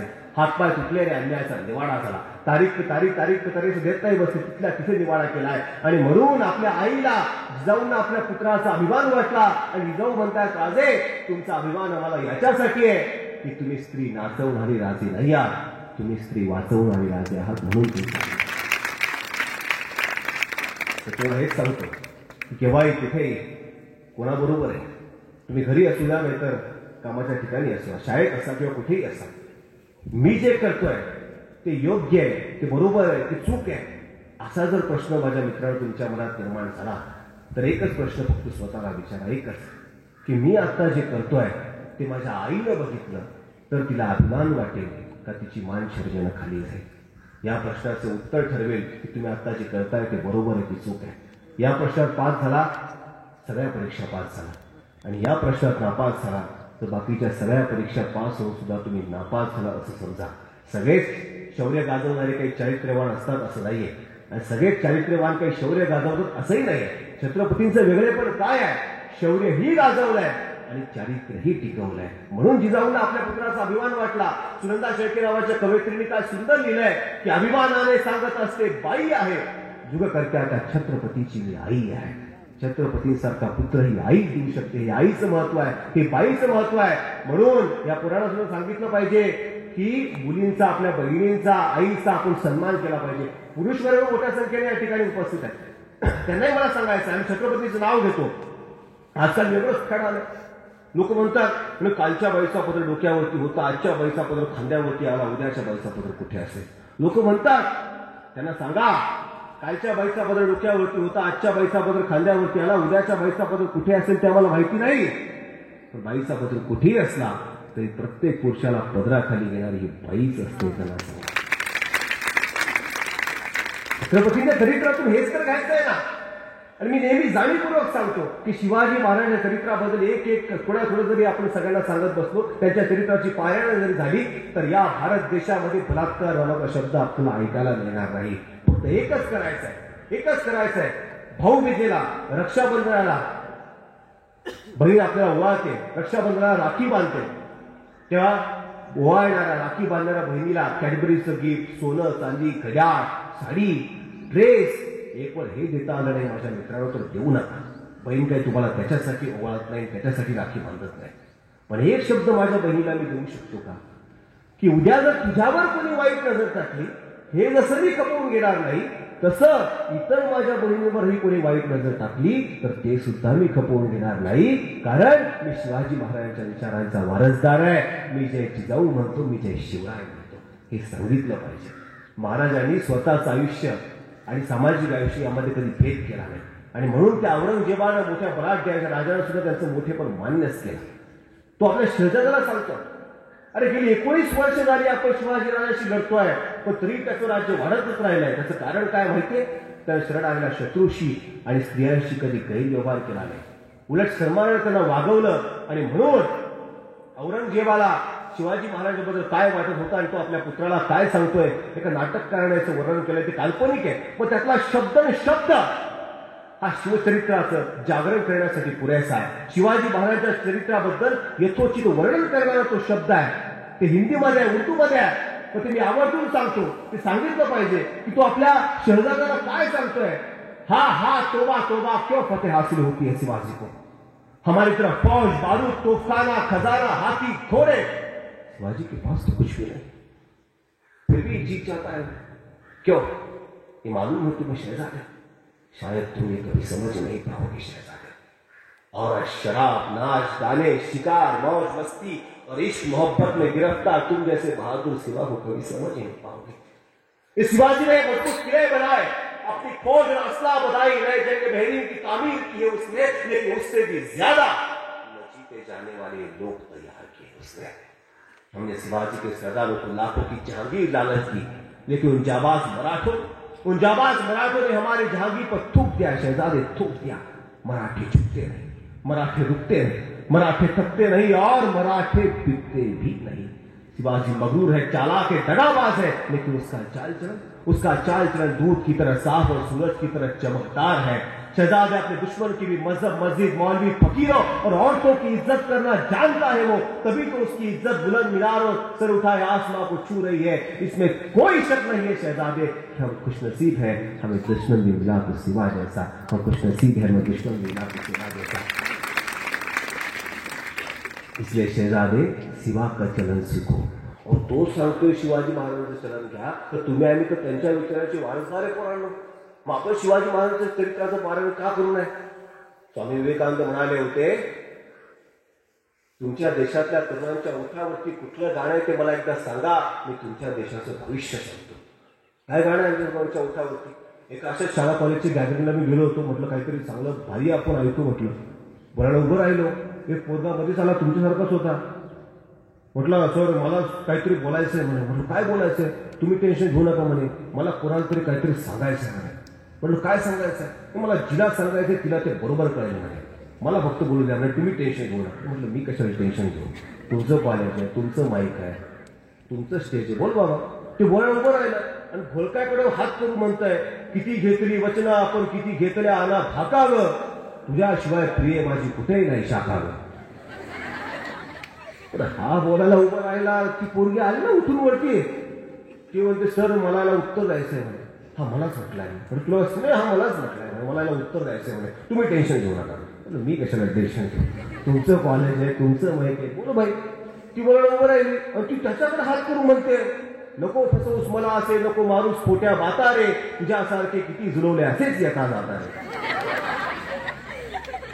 मला नेहमी प्रश्न पडतो, तर हे गाणं ओठावरती असेल, गाणी काय भयानक गाणी आहेत आपल्याकडची, आणि ती जर ओठावरती यायला लागली ना तर आम्ही बाकीचं सगळं विसरून जातो। ते पूर्वी आमच्याकडे लागायचं, तुम्हाला सुद्धा माहिती असेल काय गाणं होतं ते, सुबह से लेकर शाम तक, शाम से लेकर सुबह तक तुम्हें प्यार करो। और काही काम धंदे आहे का नाही? सुबह से लेकर शाम तक, शाम से लेकर सुबह तक, धरती पे तू जहां भी रहेगी मैं तुझे तेरी खुशबू से पहचान लूंगा। अरे प्रेम आहे का कुत्रा आहे? मला प्रश्न होतो, काय गाणी आहेत काय अशी भयानक गाणी आहेत ना। तेरी झलक श्रीवल्ली, तिला ओळखत नाही गल्ली, पण तेरी झलक श्रीवल्ली, म्हणजे अशी भयानक गाणी आहे। आणि ही मुलं त्या गाण्यातून येतात आणि पिक्चर मधून काय भयानक शिकत चाललेले। आता मला प्रश्न पडतो, ते नवीनच आता फॅशन आलेले, गाडीवरती मस्तपैकी स्टिकर लावायचं आणि असे तरुण तुमच्या पुढे मोठे होतात, कॉलेजला जातात, गाडी घेतात, हायवेवरती जातात, फोर व्हीलर एखादी पुढे गेली की लगेच हे त्याच्या एवढा जोर चढतो याला। आपण मावळे आहेत शिवाजी महाराजांचे, आपल्या गाडीवरती बघतोच काय मुजरा करा असं आहे, हे लगेच स्पीड वाढवतो, 3 जण असतात, त्या गाडीला ओव्हरटेक करतात आणि असं बघतो त्याच्याकडं, बघतोच काय रागानं, ओव्हरटेक केलंय वाघानं, बरोबर आहे का नाही? वाघ नंतर पुढे नक्कीच पडतो जाऊन गाडीवरती। सांगण्याचं तात्पर्य आहे की जे विवेकानंद म्हणाले होते की तुमच्या तरुणांच्या ओठावरती कुठलं गाणं आहे ते मला एकदा सांगा, मी तुमच्या देशाचं भविष्य सांगतो। तेच तर आहे, आपल्या ओठावरती कुठलं गाणं आहे ते आपल्याला सांगितलं आलं पाहिजे। अहो नेताजी सुभाषचंद्र बोस, क्रांतीचे नाना पाटील, भगतसिंग, उमाजी नाईक या सगळ्यांनी सांगून ठेवलं की आम्हाला लढण्याची, स्वातंत्र्य आंदोलनाची प्रेरणा कुठून मिळाली असेल तर ती फक्त आणि फक्त शिवचरित्रातूनच मिळाली। आणि 1 रुपया द्या आणि शिक्षणाला चला अशी हाक दे शिक्षणाची गंगाजीने तुमच्या माझ्या दारात पोहोचवली, गोरगरिबांच्या दारात पोहोचवली। आणि तिकडे त्या महाराष्ट्रामध्ये रयत शिक्षण संस्थेसारखा बटवृक्ष उभा केला। ते कर्मवीर भाऊराव पाटील त्यांना जेव्हा विचारलं की अण्णा तुमच्या कॉलेजला पाहिजे तेवढी देणगी देतो, एक व्यापारी बनतोय, एक काम करा, कॉलेजला शिवाजी महाराजांचं नाव दिले ते एकदा काढून टाका आणि माझं नाव त्या ठिकाणी लावा। त्यावेळेस अण्णा कडाडले, अरे वेड्या जन्म वेळ पडले तर जन्मदात्या बापाचं नाव बदलेल, पण कॉलेजला दिलं शिवाजी महाराजांचं नाव मी कधीच बदलणार नाही. आजही आपले जवान सीमेवरती देशासाठी लढत असतात तेव्हा त्यांच्या घोषणा काय असतात त्यांच्या घोषणा? मराठा रेजिमेंट असू द्या नाही तर महार रेजिमेंट असू द्या, त्या दोन्ही तुकड्यांमध्ये जवानांच्या तोंडी हर हर महादेव आणि शिवाजी महाराज की जय या दोनच घोषणा असतात मित्रांनो. आणि महार रेजिमेंटच्या स्थापनेपासून जे गीत गायलं जायचं त्याची सुरुवातच वीर शिवाजी के बालखम या ओळीने व्हायची. पण 1963ला शिवाजी ऐवजी त्या ठिकाणी भारत हा शब्द आला. म्हणजे शिवाजी या शब्दाचा पर्यायच भारत असा झाला. यावरून लक्षात घ्या, शिवाजी महाराज हे फक्त महाराष्ट्राचे नाहीये, या राज्याचे नाहीये, ते संबंध देशाचे, ते भारताची अस्मिता आहे आणि ते जागतिक कीर्तीचे राजे आहेत. त्यांनी सांगितलं पाहिजे, हे सांगता आलं पाहिजे आम्हाला. आणि काय अवघड प्रसंग आले असतील लहानपणापासून. आज अनेक मुलांच्या आया सुद्धा बघितल्या असतील, आई असतील, वडील असतील. मी त्याला आवर्जून सांगतो की आपण लहानपणापासून मुलांवरती काय संस्कार करतो. आम्ही त्याला संघर्ष लढण्यासाठी वेळ देतो की नाही देतो. लहानपणीच मुलं खेळत असतो, आई स्वयंपाक करत असते आणि ते कुठेतरी तिकडे अंधारात खोलीत जायला लागतं. आई म्हणते हे तिकडे जाऊ नको, अंधारात भाऊ असतो. सांगते नाही अशी. ते बिचारा पुन्हा जातो तिकडे अंधारामध्ये. त्याच्या आईचं लक्ष जातं. आई म्हणते तुला सांगितलं अंधारात जाऊ नको, अंधारात भाऊ असतो. पुन्हा ते जातात तिकडे अंधारात. त्याच्या आई पुन्हा तुला तेच सांगते, तुला सांगितलं नाही जाऊ नको, अंधारात भाऊ असतो.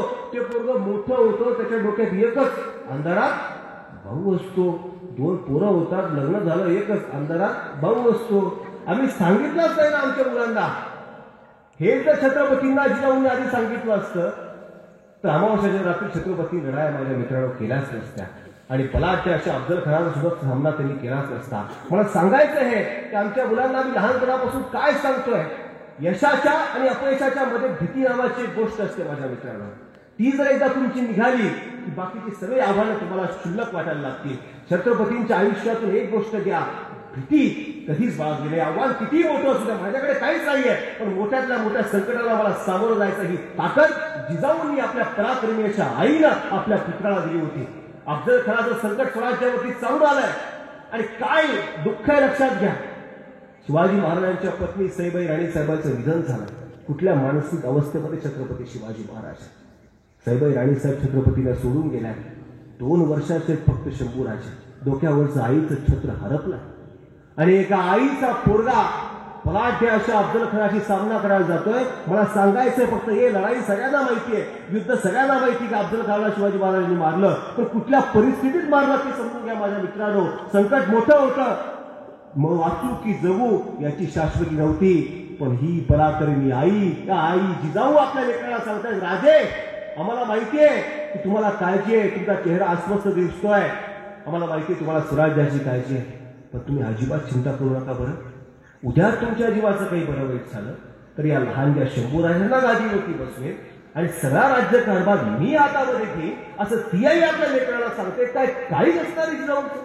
हे कसं विचार काय तुम्ही आली काय काळीच आहे का आईचं? या पराक्रमी आईचा तो पोरगा होता आणि या आईचे आशीर्वाद घेऊन छत्रपती निघतायत. अभी जिंदा है माँ मेरी, मुझे कुछ भी नहीं होगा, मैं जब भी घर से निकलता हूँ दुआएं साथ चलती है. त्या आईचे आशीर्वाद होते, सगळ्या रयतेचे आशीर्वाद होते. म्हणून माझ्या मित्रांनो सगळ्यांना वाटत होतं की शिवाजी महाराजांचा खेळ आता संपला. काय राहिलंय आता? अफजल खान का सोडणार आहे?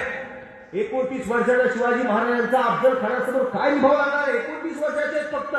आणि या 29 वर्षाच्या शिवाजी महाराजांचा भारतात हो गया. पोर्तुगीज, फ्रेंच, इंग्रज, मोगल, आदिलशाही सगळ्यांना वाटत होतं की शिवाजी महाराजांचा पराभव होणार, अफजल खान संपवणार. खुद्द अफजल खानाला वाटत होतं अरे किती वेळ लागणार आहे, आत्ता मारतो याला. मग सगळीकडे माझाच डंका आणि या अति आत्मविश्वासानं तो आला. आणि काय पाहिलं इतिहासानं माझ्या मित्रांनो, सगळ्या मातब्बरांचे खाडकन डोळे उघडले आणि तिकडे दिल्लीला हादरे बसले.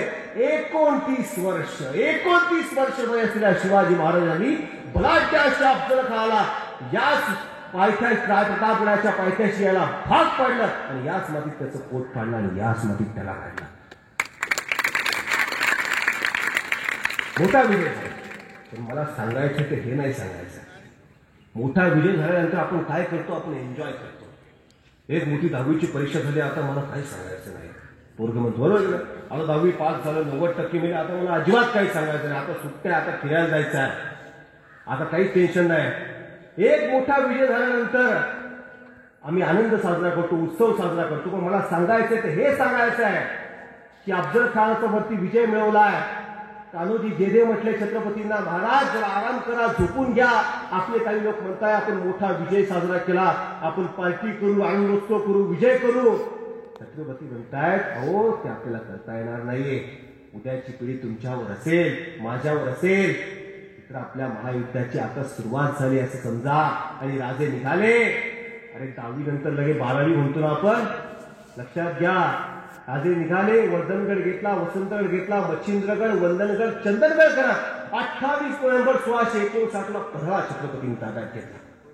लगेच परीक्षा आपल्याला नको वाटते. 10 नोव्हेंबर 1659 ला अफजल खानाला मारलाय आणि लगेच 28 नोव्हेंबर 1659 ला पधळा ताब्यात घेतला. अविश्रांत, सतत कार्यरत. माझ्या आयुष्याचा एक क्षणही मला वाया घालवायचा नाहीये. तर मी जे स्वप्न पाहिले ते सोपं नाहीये. असं नाही की स्वप्न कोणाला पडलेलं असेल. अनेकांनी प्रयत्न केला असेल, तलवारी उचलल्या असतील, ते उभे राहिले असतील, पण त्यांनाही जे शक्य झालं नाही ते मला करायचंय, मला उभं राहायचंय, मला उभं करायचंय. आणि या डोळ्यांनी मला मराठ्यांचं राज्य पाहायचंय. पण सगळ्या सुखांचा त्याग करावा लागेल. सकल सुखांचा केला त्याग, म्हणून साधी तो योग. हा योग माझ्या मित्रांनो सहज साध्य झाला नाही. कुठली मोठी परीक्षा पास व्हायची असते तर एका रात्रीत हे प्रयत्न करून चालत नाही. बरोबर आहे का नाही? उद्या 10वीचा पेपर आहे आणि काढला आज पुस्तक, असं होतं का? असं अजिबात होत नाही. रोज काहीतरी नवीन प्रयत्न करायचे असतात, रोज करायचं असतं. आणि छत्रपतींच्या चरित्रातून घ्यायचं म्हणजे काय घ्यायचं माझ्या मित्रांनो, तुम्हाला मी आवर्जून सांगितलं पाहिजे. ढाल तलवारीचा इतिहास आता नाहीये. आता काही तुम्हाला तलवारीची युद्ध लढायला जायचं नाहीये. आता विचार घ्यायचा आहे, बुद्धीनं लढायचं. बुद्धी, शिवचरित्रातून बुद्धीचा आदर्श घ्यायचा आहे. परमानंदाने शिवभारत नावाचा ग्रंथ लिहिला छत्रपतींबद्दल. आणि काय सुंदर शब्द वापरलाय शिवाजी राजांबद्दल. अनल्पधी शिवराय. अनल्पधी, धी म्हणजे बुद्धी. अनल्प, अफाट बुद्धी. अल्प नाही, अफाट बुद्धीनं छत्रपती लढले. लक्षात घ्या, अफजल खानाला प्रतापगडाच्या पायथ्याशी यायला भाग पाडणं, यातच महाराजांचा अर्थादेश आहे, त्यातच यश आहे. तो लढाईचं कुठं हे ठरवतो, लढाईचं मैदान स्वतः निवडतो, त्यात योद्ध्याचं खरं कौशल्य असतं माझ्या मित्रांना. राजकीय मंडळी दुसऱ्याच्या मतदारसंघात जाऊन निवडून येणं सोपं आहे कसं? अजिबात सोपं नाही. आपला मतदारसंघ आपण निवडायचा असतो. छत्रपतींनी त्याला बोलवलं, लढाईचं मैदान स्वतः ठरवलं. लक्षात घ्या. आणि एक गोष्ट छत्रपतींनी आपल्या आयुष्यात परत कधीच केली नाही. प्रत्येक वेळी वेगवेगळ्या गोष्टी केल्या, वेगवेगळं नियोजन केलं. जिथं बोलवता येणं शक्य आहे तिथं बोलवलं, आणि जिथं जावं लागेल तिथं स्वतः गेले. म्हणजे अफजल खानाला बोलवून मारलाय आणि शाहिस्तेखानाची बोटं जाऊन छाटली. हे वेगळेपण आहे. त्यात एक गोष्ट रिपीट कधीच नाही. 9वीला जो धडा 10वीला येतो का? 10वीला जो धडा येतो 11वीला येतो का? नाही. मग 30 पद्धत नाही, वेगवेगळी पद्धत वापरायची.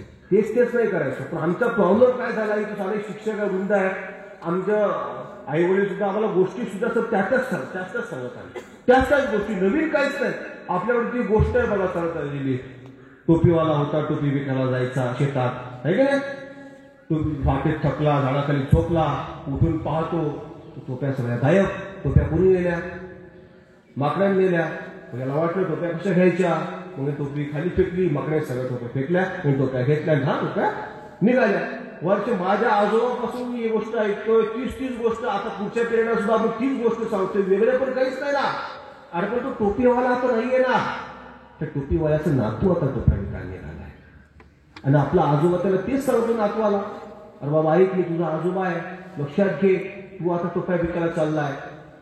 वाटेत जाशील, कदाचित थकशील, झाडाखाली झोपशील, तुझ्या टोप्या तिकडं माकडं राहतात, माकडं पळवू शकतात.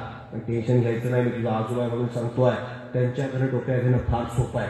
काय करायचं, आपली टोली टोपी खाली फेकायची, सगळे माकडं टोप्या खाली फेकतात, टोप्या घ्यायच्या, निघायचं. आता आपल्या आजोबाने सांगितलं म्हटलं, हा बिचारा नातू निघाला टोप्या विकायला. निघाला, रस्ता लांब होता, खरंच थकला, झाडाखाली झोपला. उठून पाहतो तर काय, सगळ्या टोप्यात आहेत. झाडावरती पाहिलं, माकड झाडावरती, टोप्या त्याच्या डोक्यावरती आहे. माकडाने टोप्या पळवल्या. त्याला आठवलं, आजोबाने सांगितलं टोप्या घेणं फार सोपं आहे. आपली टोपी खाली फेकायची, माकडं सगळ्या टोपी फेकतात. त्यानं आपली टोपी खाली फेकली, एकही माकड टोपी फेकेना. म्हटलं आपल्या आजोबा काही चुकलो काय? आपल्या आजोबा तर आपल्याला सांगितलं, चुकू नाही शकत. पुन्हा घातली, पुन्हा फेकली. माकडं टोपी फेकली, पुन्हा घातली, पुन्हा फेकली, पुन्हा घातली, पुन्हा फेकली. एकही माकड टोपी फेकायला तयार नाही. हा बिचारा थकला टोपी फेकून फेकून. शेवटी एक माकड खाली आलं. त्याला म्हटलं बाबा इकडे म्हणे, आजोबा काय फक्त तुलाच येणार म्हणे, आम्हाला पण आजोबा आहे ना. आमच्या आजोबाला आम्हाला सांगितलंय, एकदा आम्ही फसलो होतो, आता तुम्ही फसायचं नाही. त्याच गोष्टी वापरून चालणार नाही. हे शिवाजी महाराजांनी ओळखलं होतं माझ्या मित्रांना. म्हणून प्रत्येक वेळी वेगळं करावं लागेल, वेगळ्या गोष्टी कराव्या लागतील. यासाठी त्यांनी प्रत्येक वेगवेगळ्या गोष्टी केल्या. अफजल खानाला बोलवता येणं सोपं होतं म्हणून त्याला बोलवलं, कारण जावळी घेऊन त्यांनी नियोजन तसं केलं होतं. पण शाहिस्ता खान लाल महालातून बसला होता तेव्हा त्याच्याकडे लाखाच्या वरती फौज होती. ते युद्ध करणं सोपं नव्हतं म्हणून स्वतः गेले. आणि काय धैर्य आणि काय शौर्य बघा, स्वतः गेले. तिथं माझी गरज आहे तर मी गेलं पाहिजे, तिथं मी लढलं पाहिजे. हे जे स्वतः संकटाला सामोरं जाणं ना माझ्या मित्रांनो, ते छत्रपती बोलाय, ते शिवाजी महाराज आहे. स्वतः लढायला गेले. आणि त्या औरंगजेबाच्या दरबारामध्ये लक्षात घ्या, तुम्ही एक कोरोना काळ आला, आमचं सगळं घेऊन गेला, आम्ही हातबल झालो, आता काही खरं नाही, सगळं संपलं, कर्जबाजारी झालो असं तुम्ही म्हणताय. अरे 23 किल्ले एका झटक्यात देऊन टाकावे लागले होते. काय राहिलं होतं शिल्लक? काहीच राहिलं होतं, सगळं संपलं होतं. आणि वर लहानच्या शंभूराजांना सोबत घेऊन त्या औरंगजेबाच्या दरबारात जावं लागलं. पण त्या ठिकाणी सुद्धा हजारोची फौज आहे, पण तिथं स्वाभिमानानं छत्रपती शिवाजी महाराज कडाडताय, हे छत्रपती होणं आहे. अरे हजारोची फौज आहे, फौलाद खानाच्या सगळ्या फौजीला घेरलाय, कुठे जाणार, कसं येणार? छत्रपती आम्हाला शिकवताय. आम्ही शांत राहिलो, संयम ठेवला, नीट विचार केला, तर अशक्य शक्य करता येतं आणि ते करून दाखवलं. काय काय आणि कसं कसं केलं? पहिले आपल्यासोबतच्या लोकांना बाहेर काढलं. औरंगजेबाला म्हटले, मी तर तुझ्या तावडीत आहे, माझी तर काही गरज, मी इथे आहे, बाकीच्यांची काय गरज, त्यांना जाऊ दे. औरंगजेबाला सोडलं. औरंगजेबाला बरंच वाटलं, शिवाजी महाराजांची ताकद कमी होते, खरं सोडलं. लक्षात घ्या काय प्लान आहे. पहिले आपल्यासोबतच्या लोकांना बाहेर काढणं, नंतर आजारी पडल्याचं नाटक करणं, मिठाई गरिबांना वाटायची म्हणून औरंगजेबाची परवानगी मिळवणं, मिठाईचे मोठमोठे पिटारे गरिबांना वाटायला सुरुवात करणं, रोज मिठाईचे पिटारे वाटायला जाणं, त्याची चेकिंग होणं. छोटी पिटारे रोजच जात आहे म्हणून एक दिवस चेकिंग थांबणं, आणि ज्या दिवशी चेकिंग थांबली त्याच्या दुसऱ्या दिवशी महाराज पेटाऱ्यात बसणं आणि तिथून निघणं. काय योजना आहे, काय प्लॅन आहे? लक्षात घ्या, ही गोष्ट एका इतिहासकाराने लिहिली आहे. एखाद्यानं जरी औरंगजेबासमोर उघड केली असती तरी औरंगजेबानं त्याला हिरा बोटांनी मधून काढला असता, लाखाची जागीर दिली असती. पण महाराजांची गद्दारी करण्याचा विचार सुद्धा कोणाच्या मनात आला नाही. आणि काय काय सुंदर नियोजन केलं, व्यवस्थित आपल्यासोबतच्या लोकांना बाहेर काढणं, आजारी पडल्याचं नाटक करणं, मिठाई गरिबांना वाटायची परवानगी मिळवणं, मिठाई रोज जाणं, चेकिंग करणं, चेकिंग थांबणं आणि तिथून निसटणं. काय प्लॅन आहे. आणि या प्लॅन मध्ये सगळ्या सूत्र सुद्धा तेवढेच महत्वाचे. सगळ्या सूत्रांनी व्यवस्थित, मी मीडियामध्ये काम केलेलं भविष्य म्हणून सांगतोय, सूत्रांनी सगळा गोल घालून ठेवला. गुवाहाटीपासून तर सुरतपर्यंत सगळे एकही सूत्र बरोबर नाही. मला प्रश्न पडतो, छत्रपतींच्या काळामध्ये जर अशी सूत्र असले असते तर काय झालं असतं. पण सगळ्या सूत्रांनी व्यवस्थित माहिती दिली आणि अलाहाबाद, वाराणसी, गया, गोंडूर, हैदराबाद, विजापूर मार्गे स्वराज्यामध्ये पोहोचले. काय युक्ती आहे, काय प्लॅन आहे, हे घ्यायचं शिवचरित्रातून. घ्यायचं म्हणजे काय, ते हे घ्यायचं. आणि हे घेतलं कोणी, शिकलं कोण? माझ्या मित्रांनो बघा, शिवचरित्रातून शिकणं काय असतं, हे घेतलं कोणी, शिकलं कोण? नेताजी सुभाषचंद्र बोस. नेताजी सुभाषचंद्र बोस सुद्धा ब्रिटिशांच्या जेलमध्ये अडकणं, लगेच नेताजींनी शिवाजी महाराजांचं चरित्र वाचलं, लगेच दुसऱ्या दिवशी तब्येत बिघडल्याचं नाटक करणं, जेवायचं ताट दाराखालून घेणं, आपल्या पुतण्या शिशिर बोसला त्यांनी भेटायला बोलवणं, त्याच्याकडनं एक मदत मागणं, त्याला रोज रात्री कार बाहेर काढायला सांगून रेल्वे स्टेशनला जायला लावणं, पोलिसांनी थांबून विचारल्यावर कुठे जातोय, मला रात्री गाडी चालवता येत नाही, मी प्रॅक्टिस करतो असं त्यांना पोलिसांना सांगणं, गाडीची चेकिंग होणं, शेवटी रोजच जातोय म्हणून एक दिवस चेकिंग थांबणं, आणि ज्या दिवशी चेकिंग थांबली त्याच्या दुसऱ्या दिवशी नेताजी सुभाषचंद्र बोस त्या गाडीत बसणं आणि तिथून गायब होणं. नेताजी कसे निसटले, कुठे गेले, शेवटपर्यंत इंग्रजांना कळलं नाही. आग्र्याहून सुटका कशी नेताजींची इंग्रजांच्या तावडीत होऊ शकता, हे शिकणं, हे घ्यायचं शिवचरित्रातून. आव्हानं आणि संकट माझ्या मित्रांनो हे नेहमीच मोठीच असतात. याच्यातूनच आपण सगळ्यात जास्त घडत असतो, शिकत असतो. आज मला एका पोराला म्हटलं जरा 100 मीटर घेऊन दाखवतो का, तुला 100 मीटर म्हणजे काय असतं, तुला 100 मीटर माहित नाही, सांगा म्हणजे काय असतं. तर म्हटलं ही तेवढी जागा आहे, म्हटलं 100 मीटर. म्हणजे खेळतो का नाही तू? सगळं खेळतो, म्हणजे क्रिकेट खेळतो, फुटबॉल खेळतो, व्हॉलीबॉल खेळतो, हॉकी खेळतो, बुद्धिबळ खेळतो. आणि म्हटलं एवढं खेळतो, दिवसभर का मैदानात असतो काय? मोबाईलवर खेळतो मी, सगळं मोबाईलवर खेळतो. म्हटलं बरोबर आहे, तुला 100 मीटर कसं काय कळेल? म्हटलं 100 मीटरचा तिथपर्यंत जायचंय. म्हटलं किती वेळ लागेल? काही नाही 5 मिनिट लागतील. म्हटलं 5 मीटर 100 मीटरला? अरे म्हटलं हुसेन बोल्ट 10 सेकंदमध्ये जातो 100 मीटर, तर 5 मिनिटं? तुम्ही नका शिकू, माझं मला माहिती आहे म्हणे, मला 5 मिनिटं लागतात म्हणे. अरे म्हटलं 100 मीटर 5 मिनिटं? एवढं त्याला म्हटलं अरे पिसाळलेलं कुत्रा आलाय बाबा, पण ते पळायला सुटलं आणि 7 सेकंदात 100 मीटर. अरे म्हटलं हुसेन बोल्ट 10 सेकंदात, तू 7 सेकंदामध्ये? कुत्र्या मागं लागलं होतं ना म्हणे. आव्हान असतात, संकट असतात मित्रांनो, त्याच्याशिवाय आपण पुढे जात नसतो. छत्रपतींच्या आयुष्यातून घ्यायचंय काय? संकटामध्ये खरी ताकद दाखवायची, आणि संकटामध्ये छत्रपतींनी खरी ताकद दाखवली. आव्हाने नेहमी चांगली असतात. अमेझॉन नावाची कंपनी आहे, पुढे मग तुम्हाला काही, आता तुम्ही ऑनलाईन मागवताय की मला माहित नाही, ते ऑनलाईन मागवत असतो तुम्ही. आम्ही त्या अमेझॉन कंपनीचा निर्माता आहे जेफ बेझोस, तो म्हणाला होता मला माहिती आहे की तर मी आयुष्यात अयशस्वी झालो तर मला त्याचं वाईट वाटणार नाही, पण मला ही माहिती आहे की मी त्यासाठी जर प्रयत्नच केले नाही तर मला मात्र सगळ्यात जास्त दुःख होईल. म्हणून मला माझ्या वाटेत भेटणाऱ्या प्रत्येक संकटाला भेटायचं आहे, आणि इतकंच नाही तर त्याच्या पलीकडे जाण्याचा प्रयत्न करायचा आहे. गिरता वही है जो चलता है, बस इतना सा करना है, उठकर फिर से चलना है. आपण चालणं सोडायचं नाही, यशाकडे जाणारा मार्ग शोधत राहायचा, तो मिळतो. आणि याच्या पुढे शिवाजी महाराजांचे विचार काय, तर यशाकडे जाणारा मार्ग मी शोधून काढेलच, आणि जर असा मार्गच नसेल तर मी स्वतः असा मार्ग तयार करेन, मी स्वतः तयार करेन. आणि किल्लाला रस्ता तयार केला. पोर्तुगीज जसजवळकडे आपण तोफा घ्यायचो, पण त्यांनी त्याला बंद केलं, तर म्हणून महाराजांनी स्वतः कारखाना तयार केला, लढाऊन जात स्वतः तयार केला. फारसी शब्द खूप होतात, आपली भाषा जमली पाहिजे, वाढली पाहिजे, म्हणून राजव्यवहार कोश तयार केला. बाहेरचे लोक व्यापार करायला येतात, आमच्या इथल्या व्यापाऱ्यांचा जीव जातोय, म्हणून बाहेरच्या व्यापाऱ्यांवर जास्तीत जास्त टॅक्स लावला. सामान्य लोकांसोबत घेतलं, त्यांना प्रशिक्षण दिलं, अनेक किल्ले बांधले, लढायला सज्ज केले, किल्ले परत घेतले, अजून किल्ले जिंकले. आणि ते स्वप्न पाहिलं होतं अवघ्या वयाच्या 44व्या वर्षी महाराज सिंहासनावरती बसले आणि छत्रपती झाले. या युगी सर्व मेघ पातशाह, एक मराठा पातशाह एवढा छत्रपती झाला.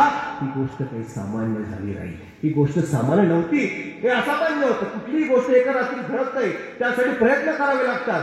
बुद्ध कधीच म्हणायचे नाही की ते झाड आहे, बुद्ध म्हणायचे की ते झाड होत आहे. ते झाड होत आहे म्हणजे रोज त्याला नवी पालवी फुटते, रोज काहीतरी बदल घडतोय. तुमच्यामध्ये सुद्धा माझ्या मित्रांनो रोज काहीतरी बदल घडतोय, रोज काहीतरी बदल घडणार आहे. एका रात्री बदल घडत नसतो, रोज काहीतरी घडत असतं. आणि हे बदल करून दाखवलं, अशक्यही शक्य करून दाखवलं. आणि म्हणून छत्रपती शिवरायांची पराक्रमी कीर्ती ऐकून एक माणूस उत्तर भारतातून छत्रपतींना भेटण्यासाठी आला. भेटायचं म्हटलं त्याला शिवाजी महाराजांना पाहिलंही होतं, पण न पाहता त्याला भलं मोठं काही शिवाजी महाराजांबद्दल लिहून ठेवलं आणि भेटायचंय म्हटला. आणि भेटता क्षणी त्याच्या तोंडातून पहिले शब्द निघतायत, तुमच्याही तोंडावरती येतील. इंद्रजिमी जंब पर वाड़व जो अंब पर रावण सदंब पर रघुकुल राज है, कौन बारी बाह पर शंभुरति नाह पर जो सहस्त्र बाहु पर राम द्विजराज है, दावा दुर्दंड पर चीका मुगझुंड पर भूषण वितुंड पर जैसे मृगराज है, तेज नम अंश पर कानजी कंस पर यो लंच वंश पर शेर शिवराज है. हा माणूस म्हणजे कवी भूषण. पुढे महाराजांबद्दल भलं मोठं काही या भूषणाला लिहून ठेवलं आणि शिवराज भूषण नावाचा ग्रंथ लिहिला. आणि नंतर उत्तर भारतामध्ये परत गेला. त्याला औरंगजेबानं बोलवलं, अरे भूषणा फार तुझी लेखणी चालते आजकाल, जरा इकडे माझ्याबद्दल काहीतरी लिह, कौतुक कर माझं. आणि मग भूषण म्हणतोय लिहितो ना म्हणे. आणि मग भूषणानं औरंगजेबाला घाबरणाऱ्या एकेका राजाला एकेका फुलाचं नाव दिलं. एका राजाला गुलाबाचं फुल बनतोय, एका राजाला चमेलीचं फुल बनतोय, एका राजाला जाईचं फुल बनतोय. औरंगजेब म्हणतोय अरे भूषण मी कोण आहे? भूषण म्हणतोय अली औरंगजेब. औरंगजेबा तू अली आहेस? अली म्हणजे भोंगा जसा सगळ्या फुलांकडनं रस घेतो तसा तू या सगळ्या राजांकडनं टॅक्स घेतो, कर घेतो, म्हणून हे सगळे राजे तुला घाबरून राहतात, दबून राहतात. औरंगजेब खुश झाला, अरे काय भूषण, काय जबरदस्त, फार सुंदर, मस्त लिहिलंयस. औरंगजेब म्हटलं अरे भूषण सगळ्या राजांबद्दल बोलला, शिवाजी राजाबद्दल काही बोलला नाही, तो कुठलं फुल आहे ते एकदा सांग. आणि मग भूषण काय म्हणतो ऐका सगळ्या करस गावच्या माझ्या विद्यार्थ्यांनो. भूषण म्हणतोय सबही कोर्स लेके बैठी ने सखत है, अली औरंगजेब चंपा शिवराज है. शिवाजी राजा चाफ्याचं फुल आहे, भोंगा सगळ्या फुलांच्या जवळ जातो, चाफ्याच्या फुलाजवळ जात नाही. तसा औरंगजेब शिवाजी महाराजांच्या वाट्याला. औरंगजेब शिवाजी महाराजांच्या वाट्याला जात नाही, त्याचं कारण आहे तर महाराजांनी पराक्रम कसा गाजवला होता. खरं तर तुम्हाला एकच सांगणं आहे, विचारलेल्या प्रश्नांची उत्तरं तुम्हाला देता आली नाहीत तरी चालतील, पण आपल्या स्वतःला पडलेल्या प्रश्नांची उत्तरं आपल्याला देता आली पाहिजे. पण मुळात पडलेल्या प्रश्नांची उत्तर द्यायला आधी आपल्याला प्रश्न पडायला तर पाहिजे.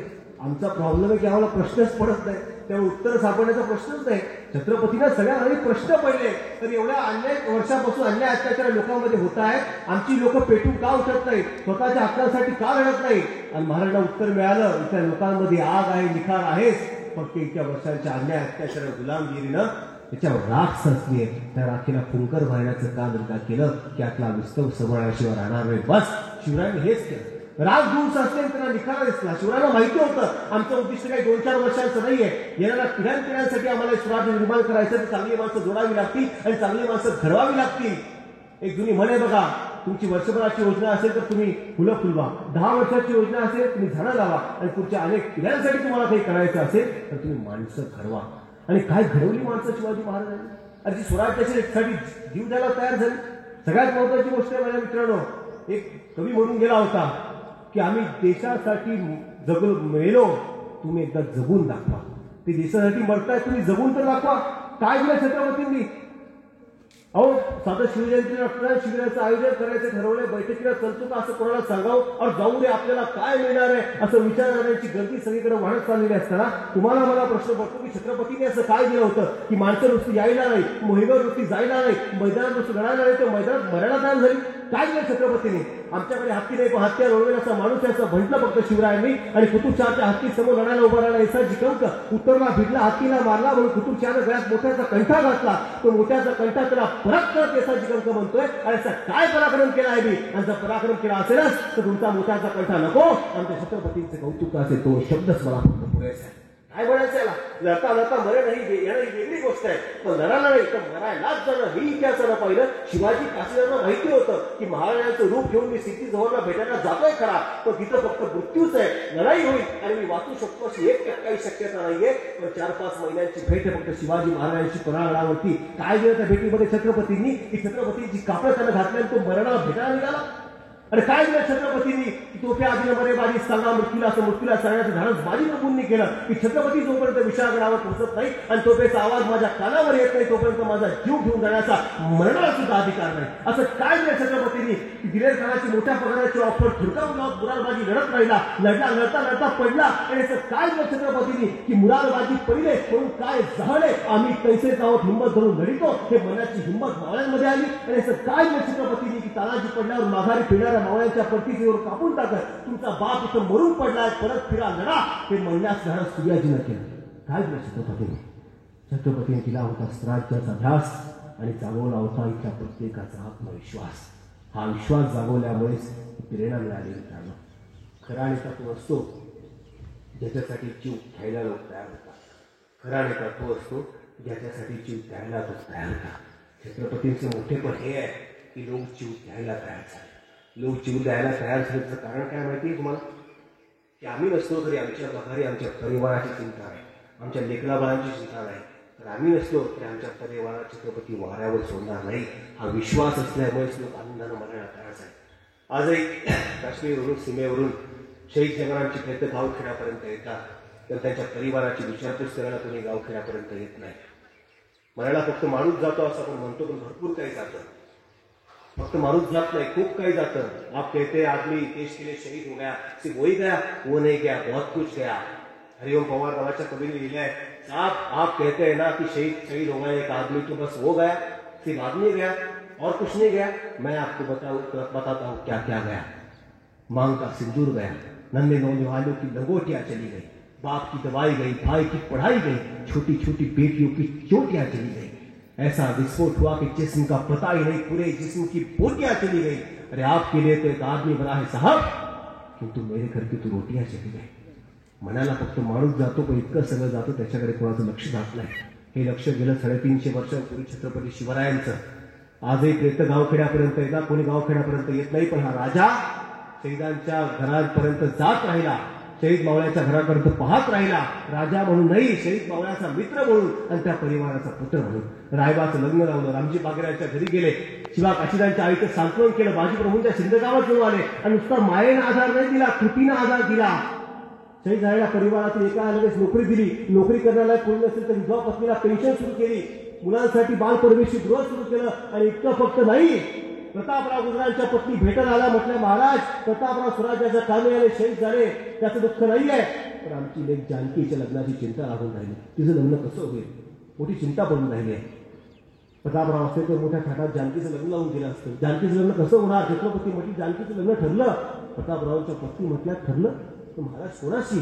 छत्रपती म्हणतात माझा पुत्र राजा रामाशी. शहीद झालेल्या मवळ्याच्या मुलीचं लग्न आपल्या पुत्राशी लावणारा हा राजा आहे. उगाच लोक जीवावरून टाकायला तयार झाले नाही, उगाच लोक मरायला तयार झाले नाही. आणि माझ्या मित्रांनो जे म्हणतात की महाराजांकडे काहीतरी दैवी शक्ती होती, प्रेरणा होती, म्हणून त्यांना यश मिळत गेलं, त्यांना महाराजांची कष्ट दिसलेच नाही, त्यांना लढणं दिसलं नाही की त्यांना मरणं दिसलं नाही. आई भवानीवरती छत्रपतींची श्रद्धा होती, पण लढायला मवळ्यांनाच जावं लागलं, लढायला छत्रपतींनाच जावं लागलं.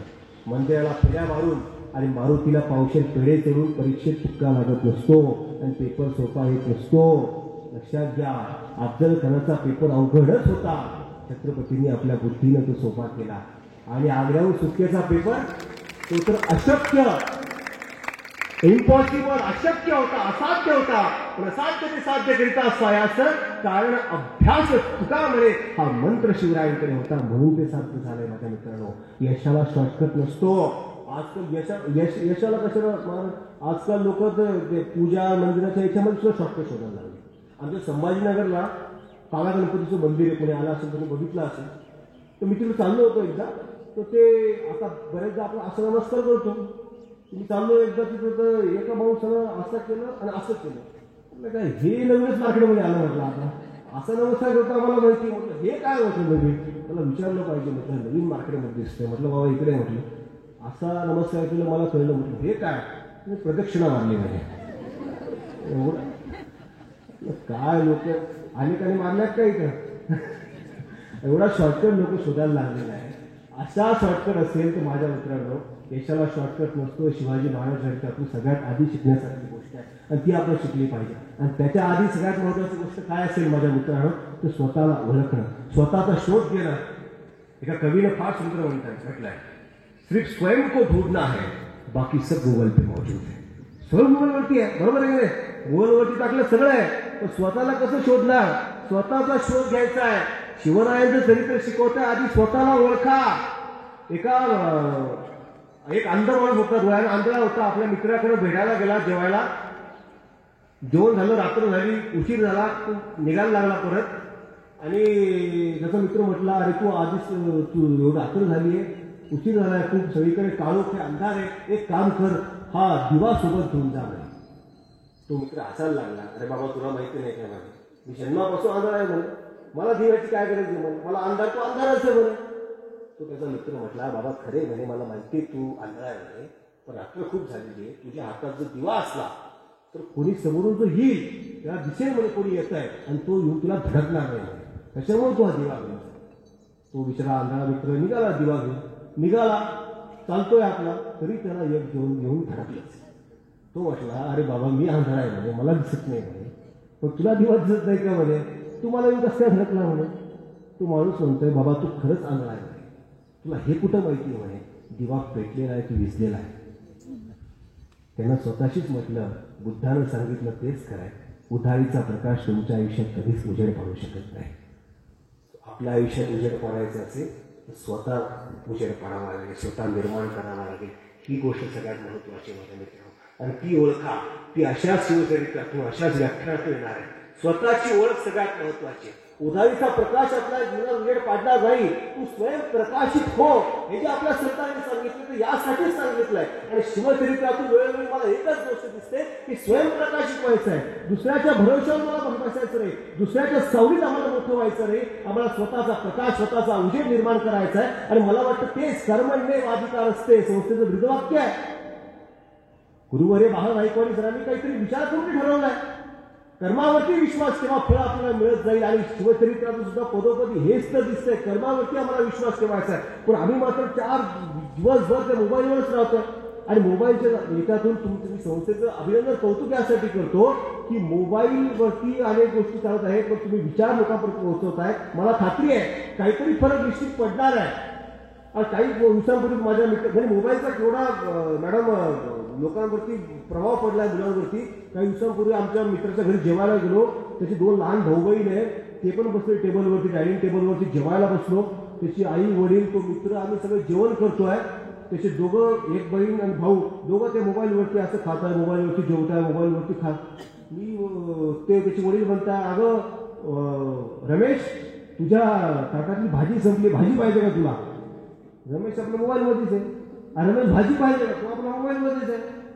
शेवटी त्याची बहीण ऑनलाईन गेली सर, आणि व्हॉट्सअपवरती तिने मेसेज टाकला त्याला, तुझ्या ताटातली भाजी संपली आहे. त्याला म्हटलं, अरे खरं की काय, माझ्या ताटातली भाजी संपली आहे. त्यानं पाहिलं आणि मग भाजी खाल्ली. अशी परिस्थिती माझ्या मित्रांनो आपल्या सगळ्या अवतीभोवती आलेली आहे. आणि त्या सगळ्या वातावरणातून वेळ काढत, त्या वातावरणातून बाहेर पडत तुम्ही आम्ही सगळे आज या व्याख्यानाचा आनंद घेतोय. महिला वर्ग या ठिकाणी उपस्थित आहे. पुढे जायचं असेल तर शिवचरित्रातून एकच गोष्ट आम्हाला घ्यायची की आम्हाला पुढे जायचं आहे, आम्हाला स्वयंप्रकाशित व्हायचं आहे, आत्मविश्वास आपल्यामध्ये निर्माण करायचा आहे आणि एक एक गोष्ट घेऊन पुढे मार्गक्रमण करत जायचं आहे. हीच गोष्ट आपल्या आयुष्यात पुढे येणार आहे. आणि सगळ्यात महत्वाची गोष्ट आणखी काय असेल माझ्या मित्रांनो, तर ती हीच आहे की महिलांनी सुद्धा, आज मुली मोठ्या संख्येने, मुलींनी सुद्धा कमी लेखता कामा नये स्वतःला. बरोबर आहे की नाही? त्याला ताट उभं बसा ना सगळे ताट. बरोबर आहे की नाही? मुली मोठ्या संख्येने त्या ठिकाणी अजिबात कमी लेखायचं नाही. शिवचरित्रातून घेण्यासारखी गोष्ट हीच आहे की स्वतःला कमी लेखू नका. बराक ओबामा माहितीये का सगळ्यांना? बराक ओबामा माहितीये? बराक ओबामा माहितीयेत का? बराक ओबामा हे फार महत्वाचे राष्ट्राध्यक्ष आहे. एक सामान्य माणूस असामान्य परिस्थिती समोरून कसा मार्ग करू शकतो हे बराक ओबामाच्या चरित्रातून आम्हाला दिसतं. त्यांनी सुद्धा शिवचरित्राबद्दल अभ्यास केला. म्हणजे सगळे महत्वाचे लोक शिवाजी महाराज चरित्राबद्दल बोलत असतील तर तुमची आणि माझी जबाबदारी निश्चित मोठी आहे माझ्या मित्रांनो. आणि त्यासाठी आपण सगळ्यांनी आधी मार्गक्रमण केलं पाहिजे, त्यासाठी आपण सगळ्यांनी पुढे गेलं पाहिजे. आणि इतर सगळ्यात महत्वाची गोष्ट म्हणजे व्याख्यानाचं आयोजन केलं. मला माहिती आहे की थोडा उशीर झालेला आहे, वेळ झालेला आहे, सगळ्यांना तुम्हाला भुका लागलेल्या असतील. बरोबर आहे का नाही? सगळ्यात महत्वाची गोष्ट असते, एकटीच गेले बाई बाई झाड काही हल्लं नाही, दुसरीच गेले बाई झाड काही हल्लं नाही, तिसरीच गेले बाई झाड काही हल्लं नाही, आणि साऱ्या जणी गेलो बाई झाड काही राहिलं नाही. सगळ्या जणी एकत्र येतात तेव्हा एकतेची ताकद आपल्याला दिसत असते. आणि ही संस्था उभारणी केली असेल तेव्हा सुद्धा चांगली माणसं निवडून घेतली. आणि शिवाजी महाराजांनी काय केलं? शिवाजी महाराजांनी हेच केलं, सगळी चांगली माणसं आधी निवडून घेतली. एक सुद्धा माणूस जर व्यवस्थित नसला तर सगळा कार्यक्रम बिघडत असतो. चांगली माणसं सोबत घ्यायची असतात, चांगली माणसं सोबत घेऊन मार्गक्रमण करायचं असतं.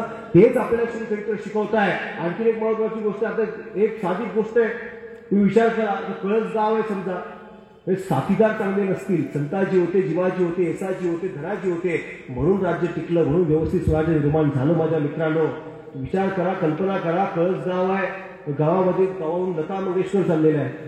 आणि लता मंगेशकर चालल्या तर कळसगावच्या ग्रामपंचायतीला वाटलं एवढ्या मोठ्या गायिका आपल्या गावावरून जात आहे, आपण त्याचा सत्कार केला पाहिजे.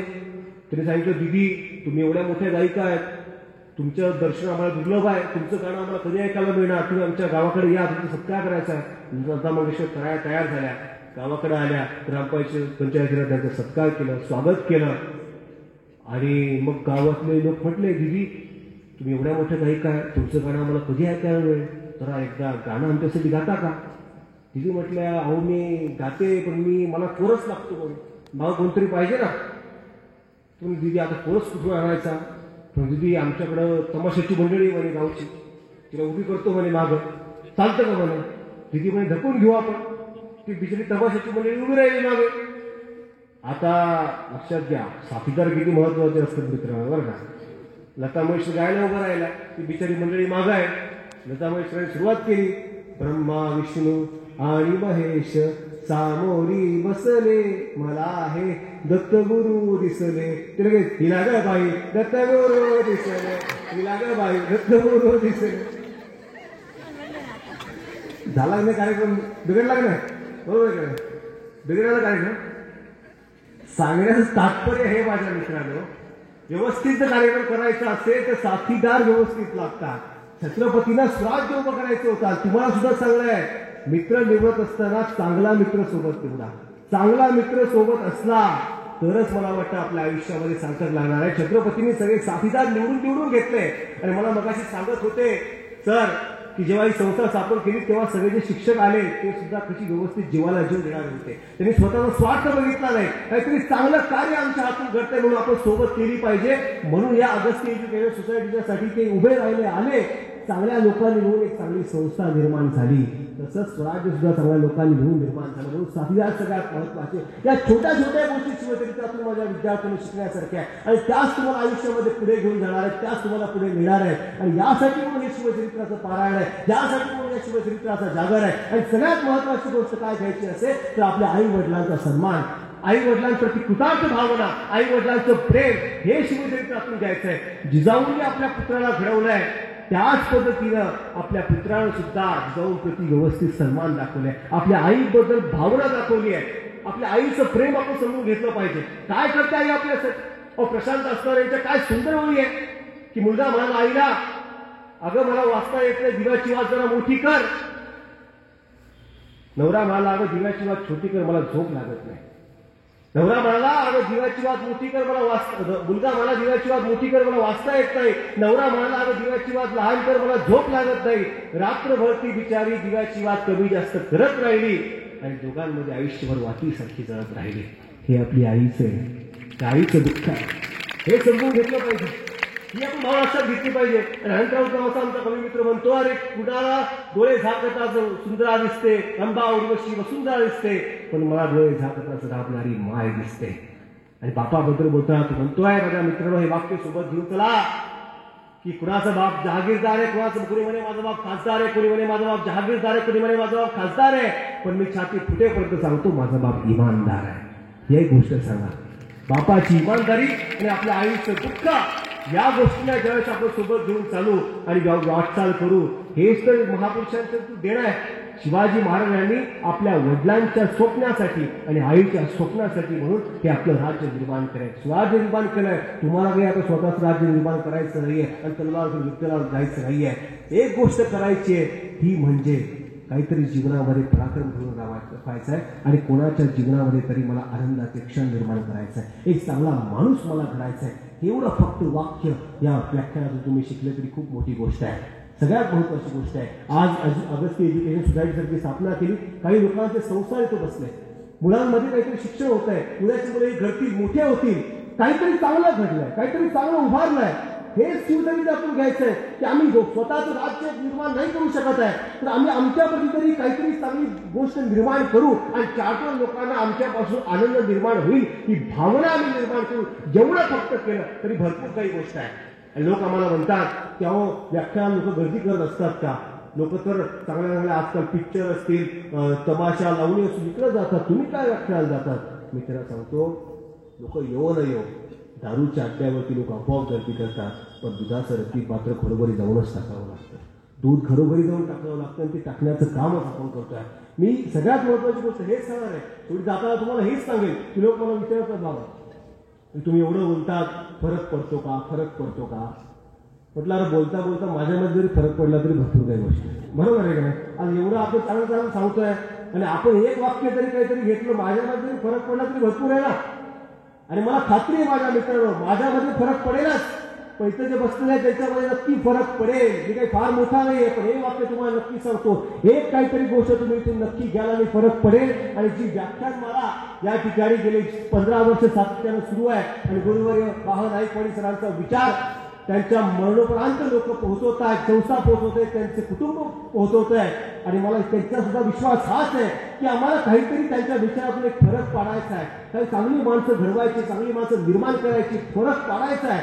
शिक्षक मोठे बसले इथं बरेचसे म्हणून सांगतो आणि मुलांना सुद्धा सांगतो, मित्रांनो हसवता रडवता रडवता, हसवता हसवता कधी रडवत होते शिक्षक आणि वेळ आली तर कधी कधी बडवत होते शिक्षक, पण लहान होता तेव्हा मेंदू कळले नाही, आत्ता कळले हिऱ्यासारखे मडवत होते शिक्षक. हे शिक्षक असतात, शिक्षकांसाठी एकदा टाळ्या वाजवा. आणि मी अनेक संस्थांमध्ये गेलो, पण या संस्थेत येण्याचा आनंद हा आहे की अनेक संस्था शिक्षण सम्राटांनी स्थापन केलेल्या आहेत, पण एका शिक्षकानं स्थापन केलेली ही संस्था आहे, म्हणून इथे येण्याचा आनंद.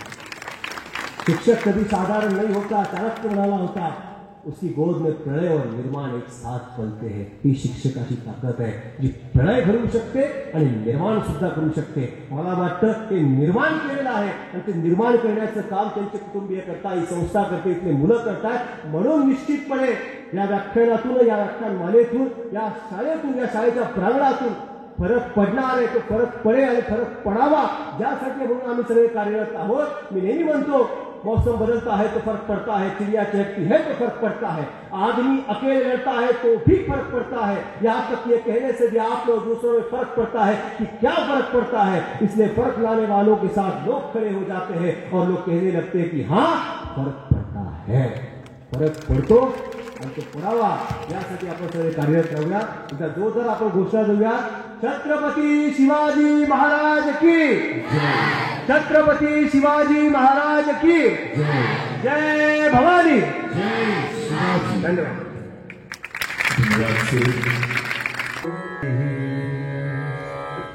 धन्यवाद सर.